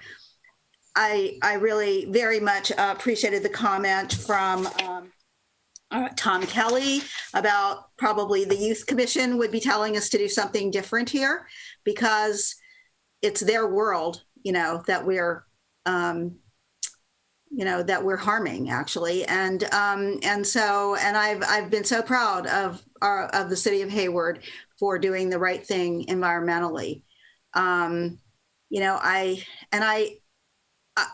I do believe that the choices that people have the choice to move to bright. I will agree with the person. I forget who it was. It might have been Councilmember Wahab, who talked about the confusing terminology here. It took me a long time to really understand, to really remember the names of the products. But I do know them now, and anyone can move to Bright Choice or move to PG&E even, which we really don't want to see happen, and it might. But that will actually, kind of weaken what we're doing. But still, I do feel that we have a population here who wants to do the right thing by the environment, and if we don't make a strong choice on this, then we're not living up to our own goals of reducing our greenhouse gas emissions and being a part of a national and international effort to save our planet. And so I'm going to go ahead and make the motion to approve the staff recommendation on this. Are you willing to second that motion, Councilmember Zermano? Yes. Yes, he is. Okay. Now I recognize that this motion might not pass, but I really want to make it because I just feel so strongly about taking this step and doing the right thing by the environment. And I too would like to look for ways to help people. First of all, you know, I want to do a lot of outreach to make sure people understand what their choice is here and that they can, you know, move to the different choice to lower their bills. I would like us to explore options of how we can help support the Bright Choice, Bright Choice users, or somehow support making the Bright Choice mix more renewable. And all of those things can happen. But for now, I just would like to see us at $4 a month. I think a lot of people are certainly willing to pay that to help save the planet. And and the people who really cannot afford that have alternatives. I would like to for us to work on helping them reach those alternatives, or helping them to understand what those alternatives are and to make those choices if they need to. But anyway, so I'll put that. I've made that motion. Councilmember Zermeño has seconded it. It's on the floor. We'll go back to Councilmember Marquez at this point. Thank you. So, Mayor, I just wholeheartedly disagree with you. I see your point in terms of the planet meeting our climate action goals. There's nothing more in the world that I would want to do than accomplish that. But in light of us getting out of this pandemic, I think it's our responsibility as leaders to understand the pulse of the community. We're asking a lot of our residents right now. We're discussing sewer increase fees, water, waste management. The cost of a gallon of milk is nearly $7. And I just don't think it's reasonable. I feel that we're being disingenuous to what we initially told the public when we signed up for East Bay Clean Energy. All I can remember in my head is the rates are going to be 1.5% lower than PG&E. Now, there's different reasons why we've arrived at this point. I'm committed to seeing a path forward. I just feel that if we take this strong action tonight as presented, there's going to be a huge backlash. And my fear is people are going to opt out and not opt down. I don't want to lose our efforts. I'd rather spend more time educating the public, encouraging them to opt out. So I'll refrain from what I would like to do, but the motion before us, I can't support right now, not the timing. If this decision was possibly pre-COVID and the economy was on the upswing and doing better, I think I could support it, but not today on June 15th, the day that we're barely getting out of this pandemic. Okay, thank you. Councilmember Andrews. Yes, I was just interested in hearing if there would be a friendly amendment to focus on companies first. I'd like to offer a friendly amendment unless you have one, Councilmember Andrews. Yep, so that was my friendly amendment, if we could focus on companies first and revisit the residential at a soon to be determined date. Well, all right, I realized my motion was going to fail because you are all not standing up for the environment here. I don't need to push that any further. So it really isn't an amendment. It really is a change in the motion. I think that I will withdraw the motion at this point, having spoken my piece here, and make a different motion. I will make the motion that, no, actually, I'm not going to do that either. I'll turn this back to Councilmember Marquez, and she can make the motion. Councilmember Andrews, I have something in mind. Or Councilmember Andrews, do you want to go ahead and make it? We don't do substitute motions. I don't know. I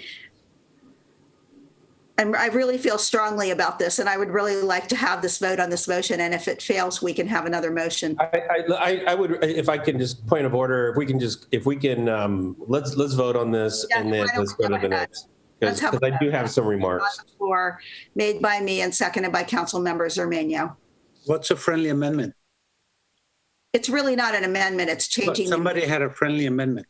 Well, Maybe we can hear Councilmember it. Amherst, but she wanted to make the motion apply only to commercial users and not what the. No, that wasn't it. No, it's to okay. Commercial users and come back for a later date for residential users. Well, that's pretty much what we can always come back. It's to eliminate the residential customers from this motion. Yeah. Right. Okay.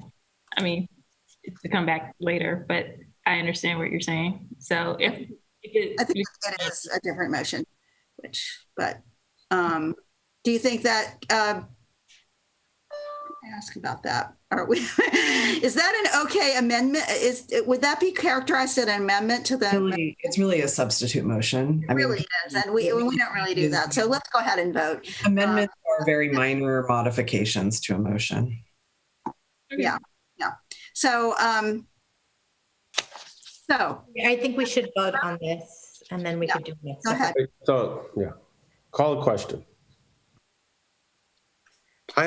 I have one last comment before we vote on it. Anyone can opt out, so it doesn't matter. Residents will have problem. My neighbors, if they don't want to pay $170, can opt out to a bright choice. So that's an open possibility. Y'all understand that. Let's have the roll call vote. I'm sorry, Mayor. It would be incredibly helpful to understand what Councilmember Marquez, you've been closer to this than the rest of the seven of us, or the rest of the six of us have. And there's clearly something in your mind. So I would really love the chance to hear that before we vote, if that's okay. It's the mayor's call. Go ahead, Councilmember Marquez. Go ahead. So what I would like to see us do procedurally is vote on this motion, and then we'll see where this lands. Obviously, we haven't voted yet, but based off the discussion, we kind of have an idea. And then I would like to propose a different motion after the results of that vote. And that is for us to set the default for right choice for residential and commercial, but pause, just listen, because on any side, whether it's commercial or residential, we recently voted in East Bay Clean Energy that you can opt up. There's 2 opportunities per year to opt up. I would like us to take the first opportunity, which I believe is in April of 22, to opt up the commercial accounts. That gives us plenty of time to outreach and have targeted discussions with the multiple commercial account holders. I don't feel that the time period between now and the end of the year gives us enough time to have that conversation. So it's buying us an additional, 5 to 6 months to have that discussion. So that's the motion that I'd like to present. And then I will work hearing feedback from all of you. It sounds like there's obviously a huge concern on educating the public on the value of opting up. We could do a campaign to opt people up to Renewable 100. We can also make sure that we increase the number of individuals that are enrolled in CARE, FARA, and medical baseline. So I wanted to have this discussion, to have a fuller discussion with regard to everyone's viewpoints. And I think there's a lot of good direction, and we will eventually meet those targets. We just have to take a little bit of a slower approach. In order to get buy-in, I don't want people to opt out of this option. We have to retain these customers. Okay. I think I can see that Councilmember Wahab really wants to say something, so go ahead. All right, just based on some feedback, thank you. One, and Councilmember Marquez, you said the default should be bright choice, correct? Yes, for your motion. Yes, okay. Yes, for residential and commercial. But this is more a process question for staff, because my understanding is we can go back to opt up the business accounts, but that would be in April. But the point is to make it clear that that's the direction we're going, to give us plenty of time to have those discussions rather than them feeling forced into this plan. It's kind of a hybrid of what. Mm-hmm. Okay. What Alex is saying, but just buying us about 6 more months. That's all. just because my goal is for people to stay in the program. Okay. Don't want Mr. Pearson. Madam Mayor, are you gonna call Yeah, order or what are you gonna do? We have called, somebody called the question a while ago. Let's vote on the motion on the floor at this point and see where that goes. I have one more question for Director Amiri. So, Madam City Clerk? Wait, hold on. Wait, point of clarification. We were at the stage where that council was making comments, and I was clarifying as to what order we were all in, because you jumped directly to Councilmember Wahab. So that was my question right now. Oh, sorry. I think, well, actually, because I wasn't going by this. Yeah, I really, let's just go ahead and have the vote at this point on the motion on the floor.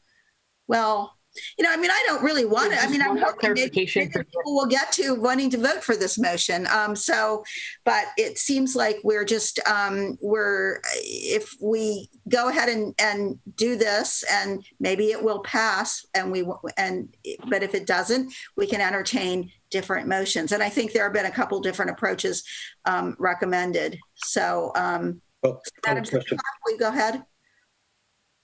Right, Mayor. So this motion is by Mayor Halliday, seconded by Councilmember Cermeño per staff's recommendation, correct? Yes. Perfect. Councilmember Andrews. No. Councilmember Lamnin. No.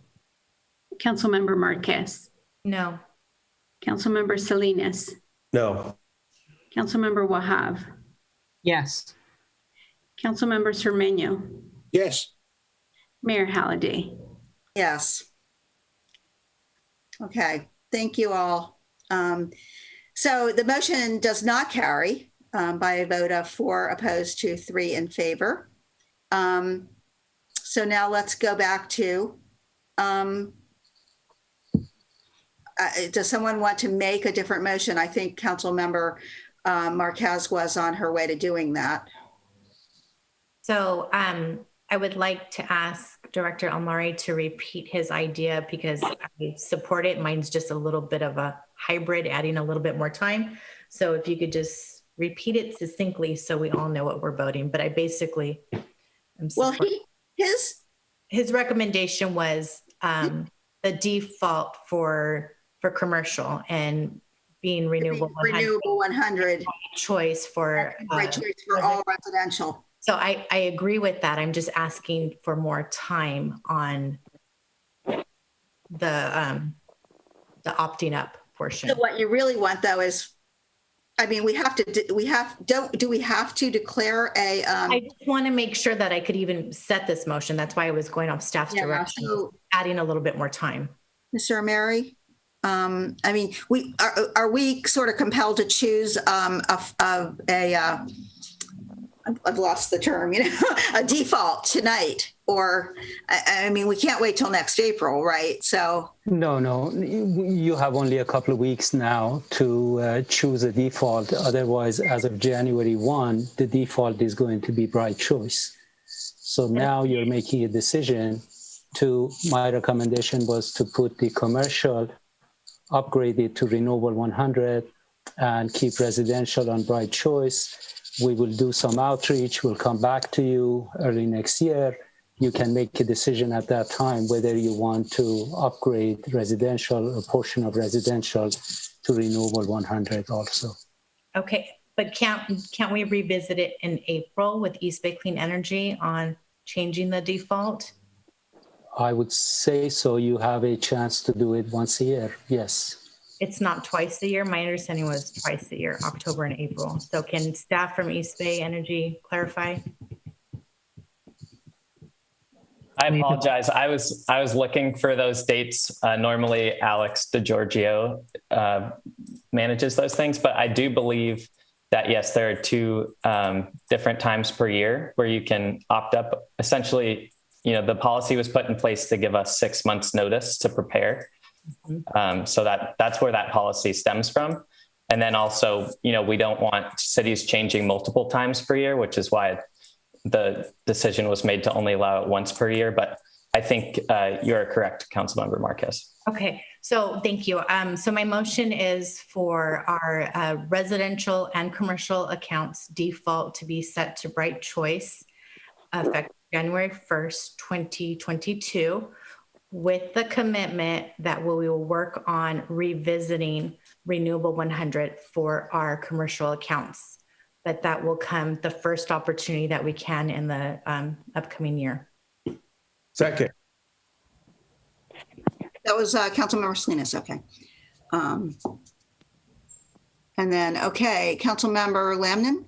But Thank you. Can I comment as the seconder? Oh, yes, Yeah, sure, of course. Comment. Thank you.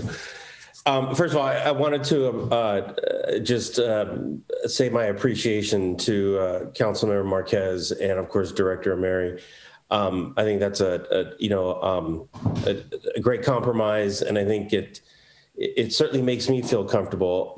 Because I have to agree with the comments earlier, and I think Councilmember Marquez said them very rightly so. That when I voted for this several years ago, the intent was it was going to be cheaper, and and yes, we're in a very different time today, and it's and for all of the reasons that were stated, I'm worried that any uptick in cost is going to be concerning. So that's why I'm going to be supporting this, and it gives us a little bit more time, and I know it gives staff more time to do outreach and, of course, education. But my last comment is while Madam Mayor, I have a lot of respect for you, and I agree with 99% of the things you say, and I appreciate that. But I felt a little hurt when you said that we're not taking care of the environment, because I believe Councilmember and I are the only ones up here that voted against a gas station, the 9th gas station on A Street. And the argument I made was that it was bad for the environment, and it was bad for neighborhood health, and Hayward didn't need, in a 3-mile stretch, a 9th gas station. And so I think if there's one person who has really stuck his neck out to make sure that we reduce, or I should say, keep to the goals of our climate action plan and contribute to the reduction of greenhouse gases, I think I've done that pretty consistently. And while this vote hurts, I'm comfortable with what we have here. So thank you. Thank you. And point well taken on that. Okay. Councilmember Lamnon. Thank you, Mayor. Just first, I wanted to clarify the motion. So the idea is that we go to Bright Choice for everybody as of January 1, and then the next opportunity to change that. You're talking about only commercial? Yes, because it's my understanding it's in April, and I believe the initiation has to start 60 days before that. So it's just allowing us more time to have the conversation with the commercial accounts. We can revisit the residential the following year. I just right now want to focus on the commercial. Okay. I guess what I was saying earlier is, I'd be really interested in doing. I appreciate the approach that we go to Bright Choice with the commitment to go higher. I'd be open to doing that for everybody, because the commercial accounts are going to get the biggest hit.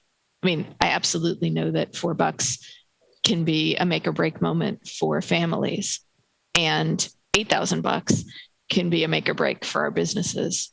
Even $100 can be make or break for our businesses, and there's a lot of those. So just wondering if it makes sense to do both and I think having more time does exactly what you're talking about. I'm just wondering if it makes sense to have it be both residential and commercial opting up in that next window. I'm open to that. Okay. So if we could make that, can I make that a friendly amendment? Okay. Yes. And Mark, are you okay with that? Sure. Thank you. And, I mean, basically, the motion would be to set Bright Choice as the default now and revisit next year the entire, revisit the choices next year for all users, not just commercial as had been originally stated. Basically, it delays the change them, or that we can't, split it even. It's just that you're saying we're going to revisit, opting up for, the entire user base. Well, as I understand it, it is our default as of January 1 will be Bright Choice, which yes, is not as clean. And then later in the year, at the time that we get to make another decision, we do opt for Renewable 100. So that commitment is there. But what we're buying is some more time for the community education piece. So I don't think we're trading off the environmental impact. We're just giving ourselves more time primarily. That's my understanding of it. I'll stop talking now. So. Yeah, Councilmember Marquez, was that your understanding of your motion? I was not including residential initially. Are you just... Right, but that was my friendly amendment. I think she had to step away. Oh, got it. Sorry. Sorry. There's a lot going on tonight.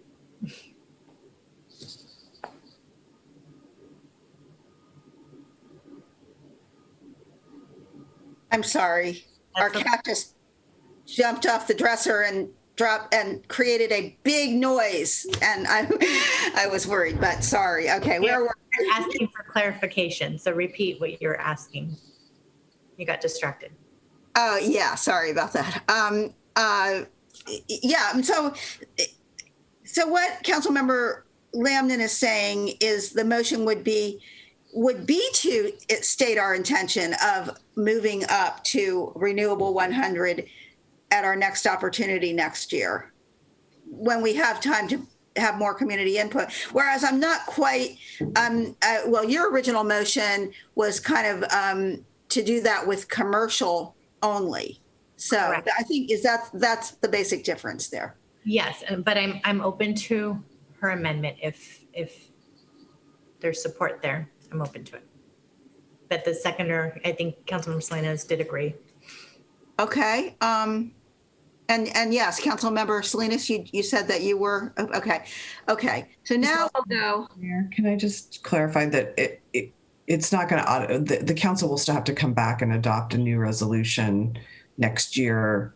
So it's not going to automatically happen. It's not automatic. We're going to basically reconsider it, but maybe with a little bit of right now stating our intent to move in that direction, but not guaranteed that we would.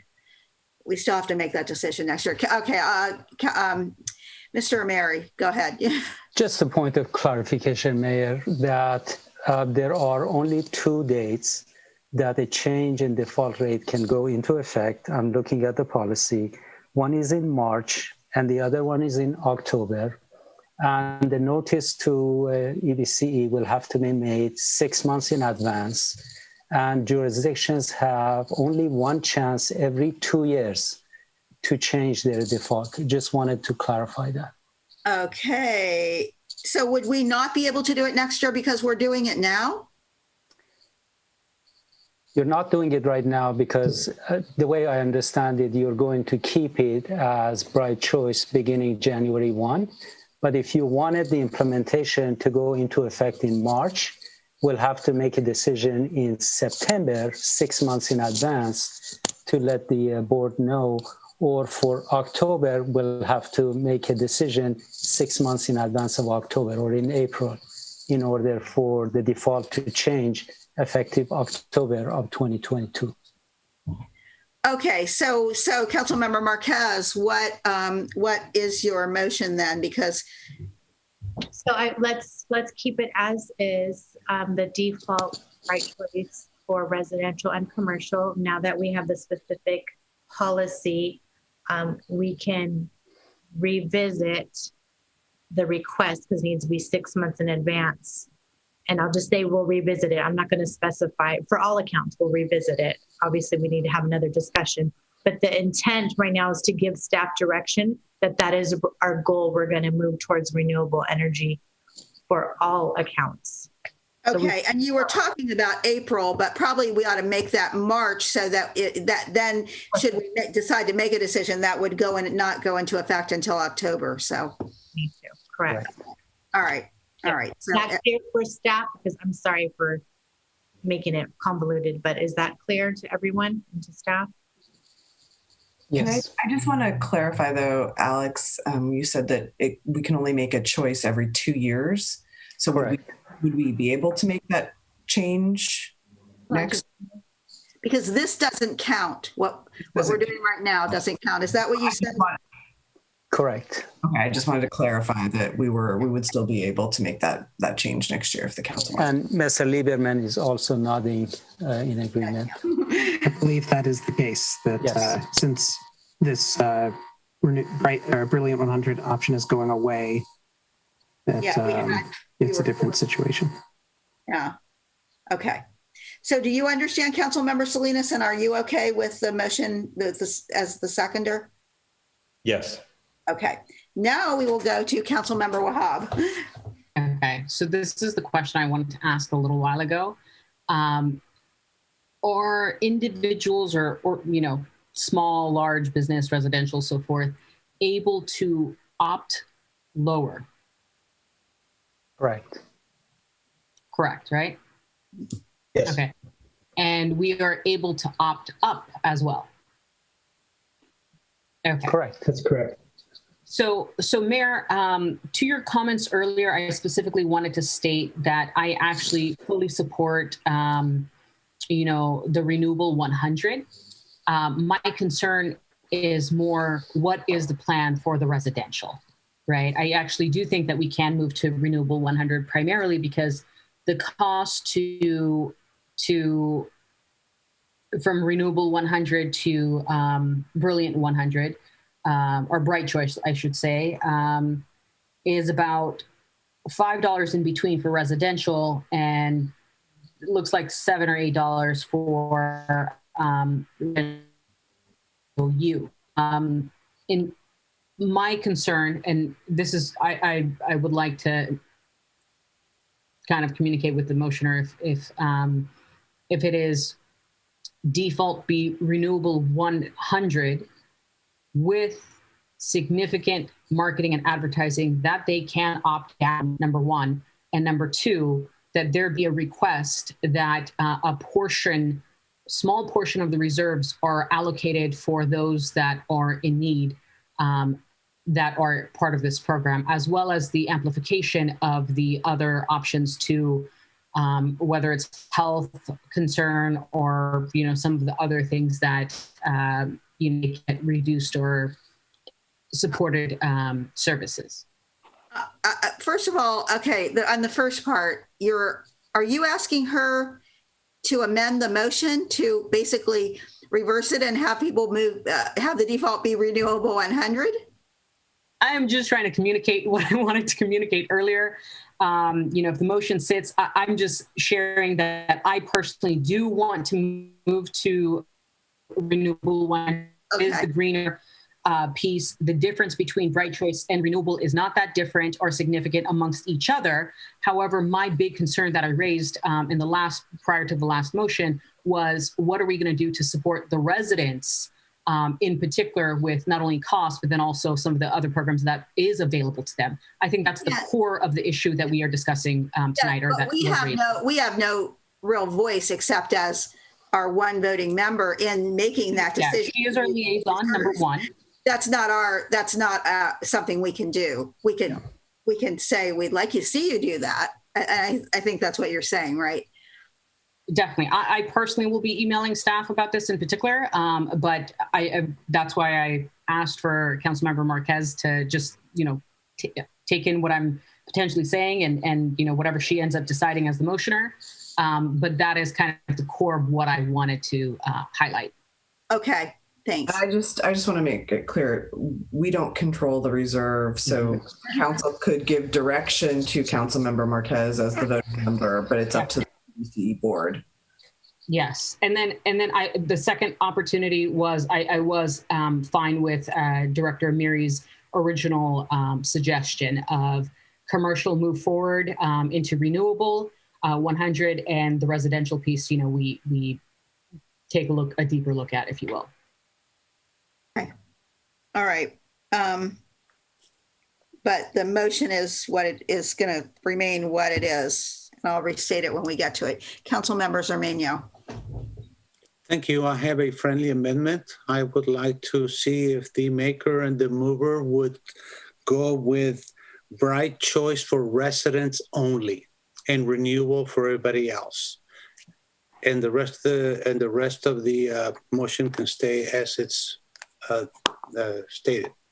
I think that's kind of what Councilmember Wahab was just trying to say, but Councilmember Marquez? Well, I stated it differently. But Councilmember Marquez? I'm sorry, I can't accept that. I think we've had a lengthy deliberation. I think we have a path forward, so I'm sorry, I can't accept that. Okay. Okay. I don't see any other hands up. Nobody else wants to comment on this or comment on it again, or I will. All right. So we will now have a vote on this motion made by Councilmember Marquez. I will say that I'm not going to support this motion, but I do appreciate the spirit of it, and I think it's been a good discussion. I appreciate everybody's input. I think we're all really trying to do the right thing. I'm sorry if I implied that you all don't care about the environment. That was uncalled for, probably. I know that you all care about the environment. I know every single one of you does, and that we have different ways of doing that. But given the state of the world right now, I just think we cannot act fast enough, really, to save our planet, and we all have to do our part. But in any event, so the motion made by Councilmember Marquez, seconded by Councilmember Salinas, is to set Bright Choice as the default for all users at this starting January 1st, and then revisit probably sometime around March of next year the idea of after we have community outreach and get more community input on the whole matter, to reconsider this decision around March with the idea of perhaps changing our default in October of next year. Is everybody clear on that? And okay, and with that, I'll ask our city clerk to call the roll. Yes, Madam Mayor. Councilmember Andrews. Yes. Councilmember Lamnin. Aye. Councilmember Marquez. Aye. Councilmember Salinas. Aye. Councilmember Wahab. No. Councilmember Cermeño.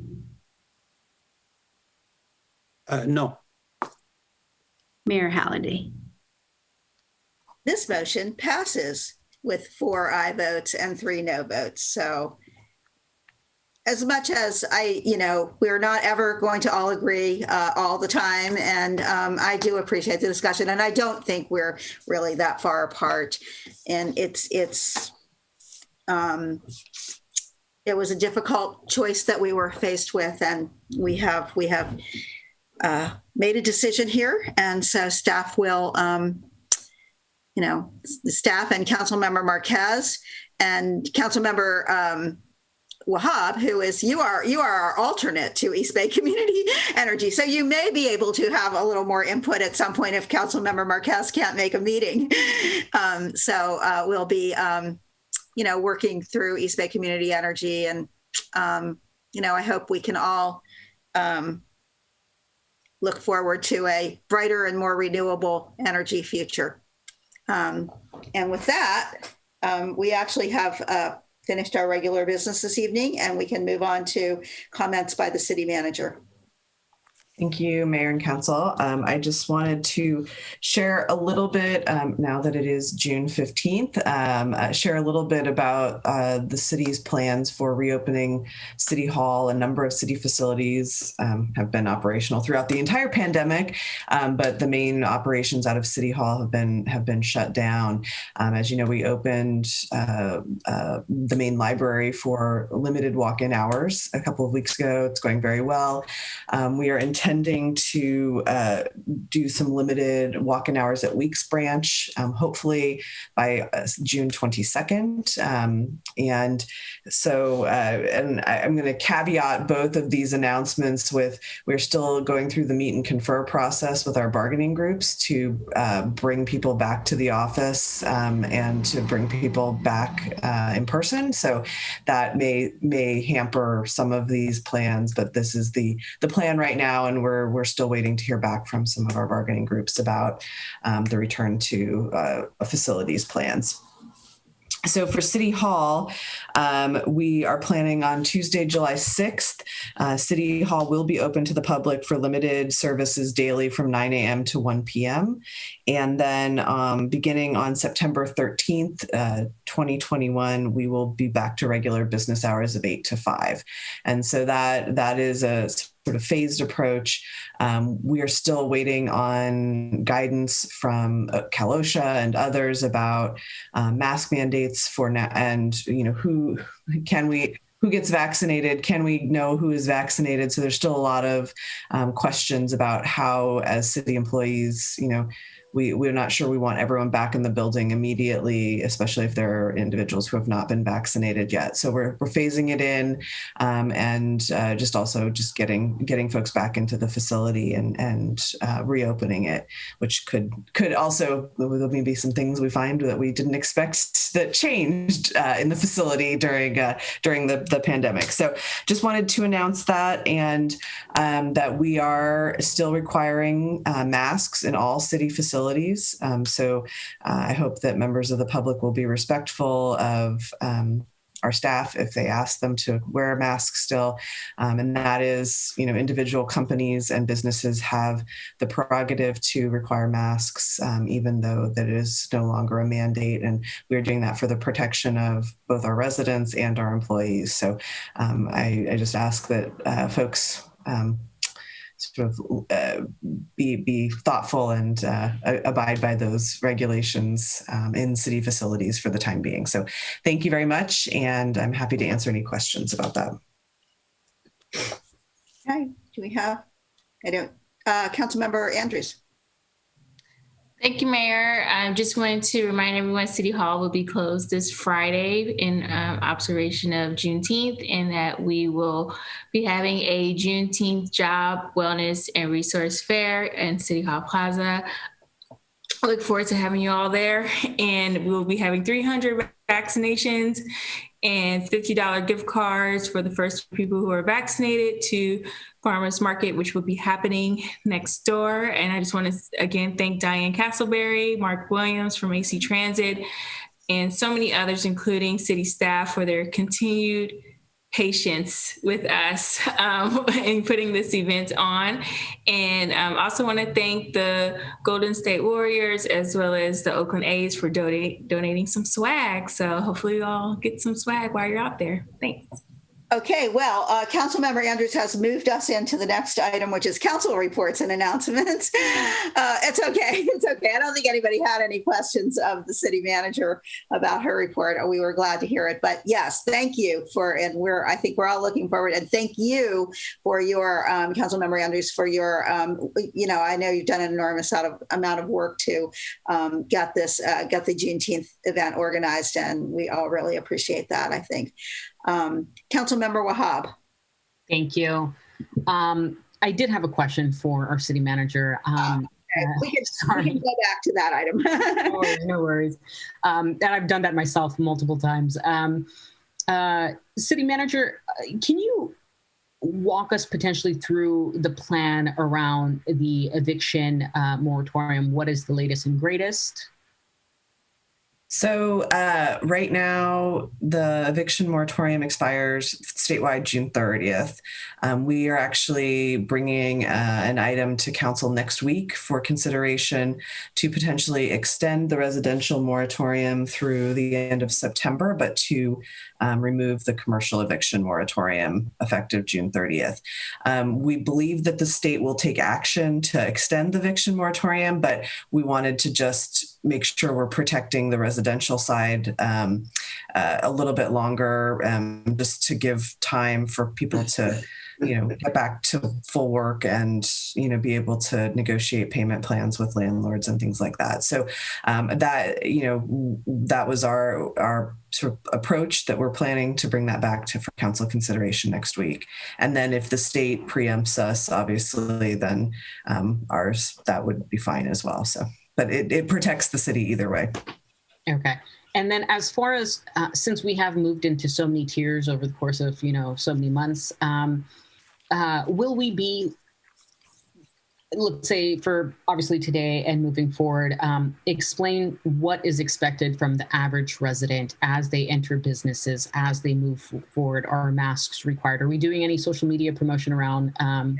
It's going to be hard. We'll be able to do it for city facilities, but every business can make their own rules. So it would be almost impossible for us to say exactly what the rule is for any particular business. I'm assuming businesses will maintain signage, but we couldn't do that. I don't think logistically. We can make sure that people are aware of what the city guidelines are, but I think every business has the prerogative to choose how they want to move forward for the coming months, unfortunately.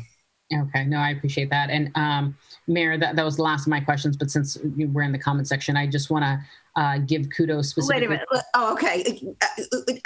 Councilmember Salinas or Lamnon, did you have comments or questions of the city manager? I had a comment. So okay, so I think we're done with questions. I was just going to say to your comments, council member, or to your question, probably a good idea to stick a mask, to advise people just stick a mask in your pocket and carry it around in case you need it, right? Definitely. Okay, so now we're going to move on to council referrals and or council announcements and reports. So Councilmember Wahab. Definitely. I specifically want to give kudos to Councilmember Andrews for the efforts around Juneteenth. I'm genuinely excited. It was also probably one of the first times that everyone can kind of gather publicly. Really want to thank the city staff specifically for working around this, as well as the chamber, as well as the rest of council for also supporting this. Like I said, I'm genuinely excited and want to see, what's going on and so forth, but really appreciate the effort around it. It looks like it's going to be jam-packed. So thank you. No, we're all looking forward to being there. Okay, so Councilmember Salinas. Thank you. I wanted to, the first and foremost, I wanted to send a big congratulations to all of our graduating seniors, Hayward High, and those two other schools. No, I'm kidding. So Hayward High, Mount Eden, and Tennyson. Congratulations. And I know there's Moreau, and I know there's LPS and KIP and all that. So congratulations to all the students. You guys earned today. You have certainly earned it. And big shout out to the students over at Brankwitz High School. You guys kick butt, and you really deserve today's celebration. And if you can lick this, boy, you can do anything. So that's great. Also wanted to, I'd be remiss if I didn't acknowledge, all the teachers and all the administrators out there for, waking up every day and, whether it was online or whether it was, in a partially filled classroom or what. I think, we did a lot of work and all of the supporting organizations, they did a lot of work this year to get students through these 185 days. It was tough, but they did it.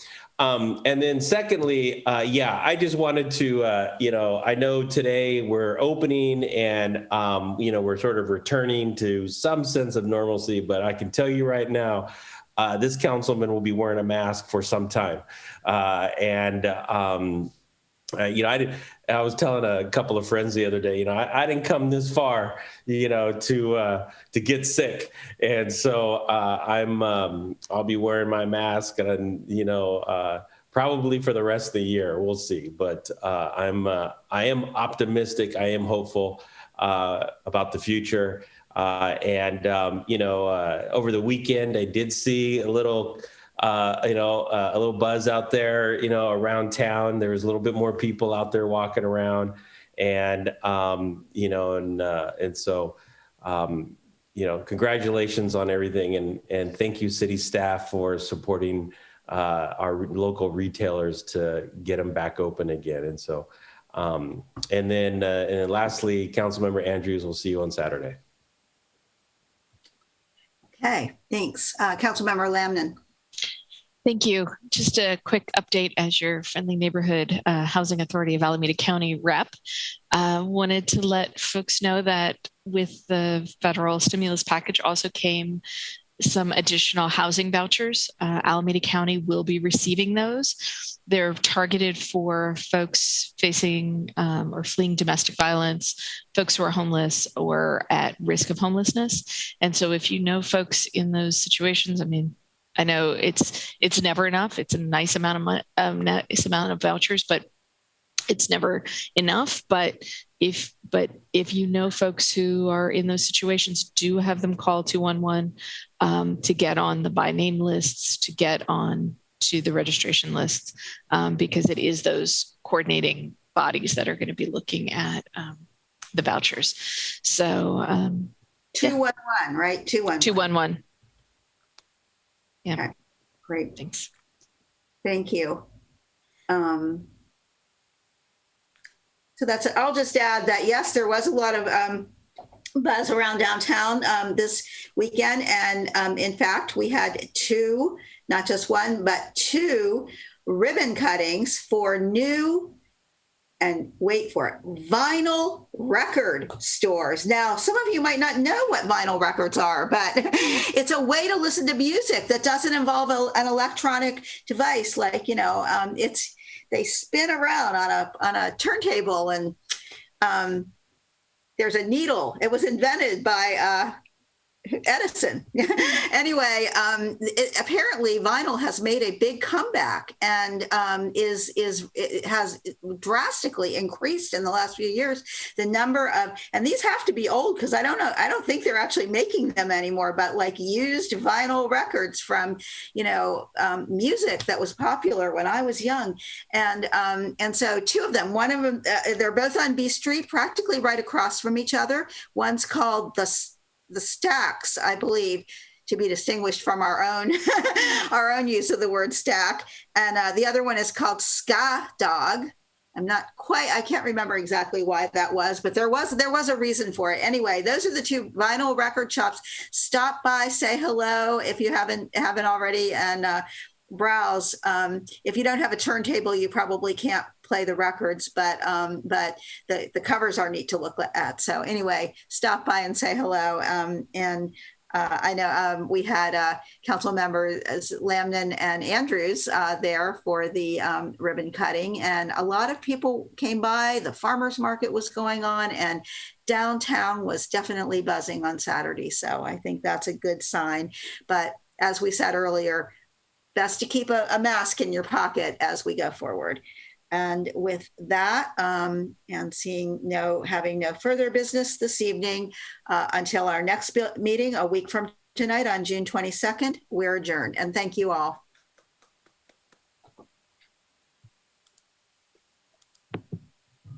The recording has stopped.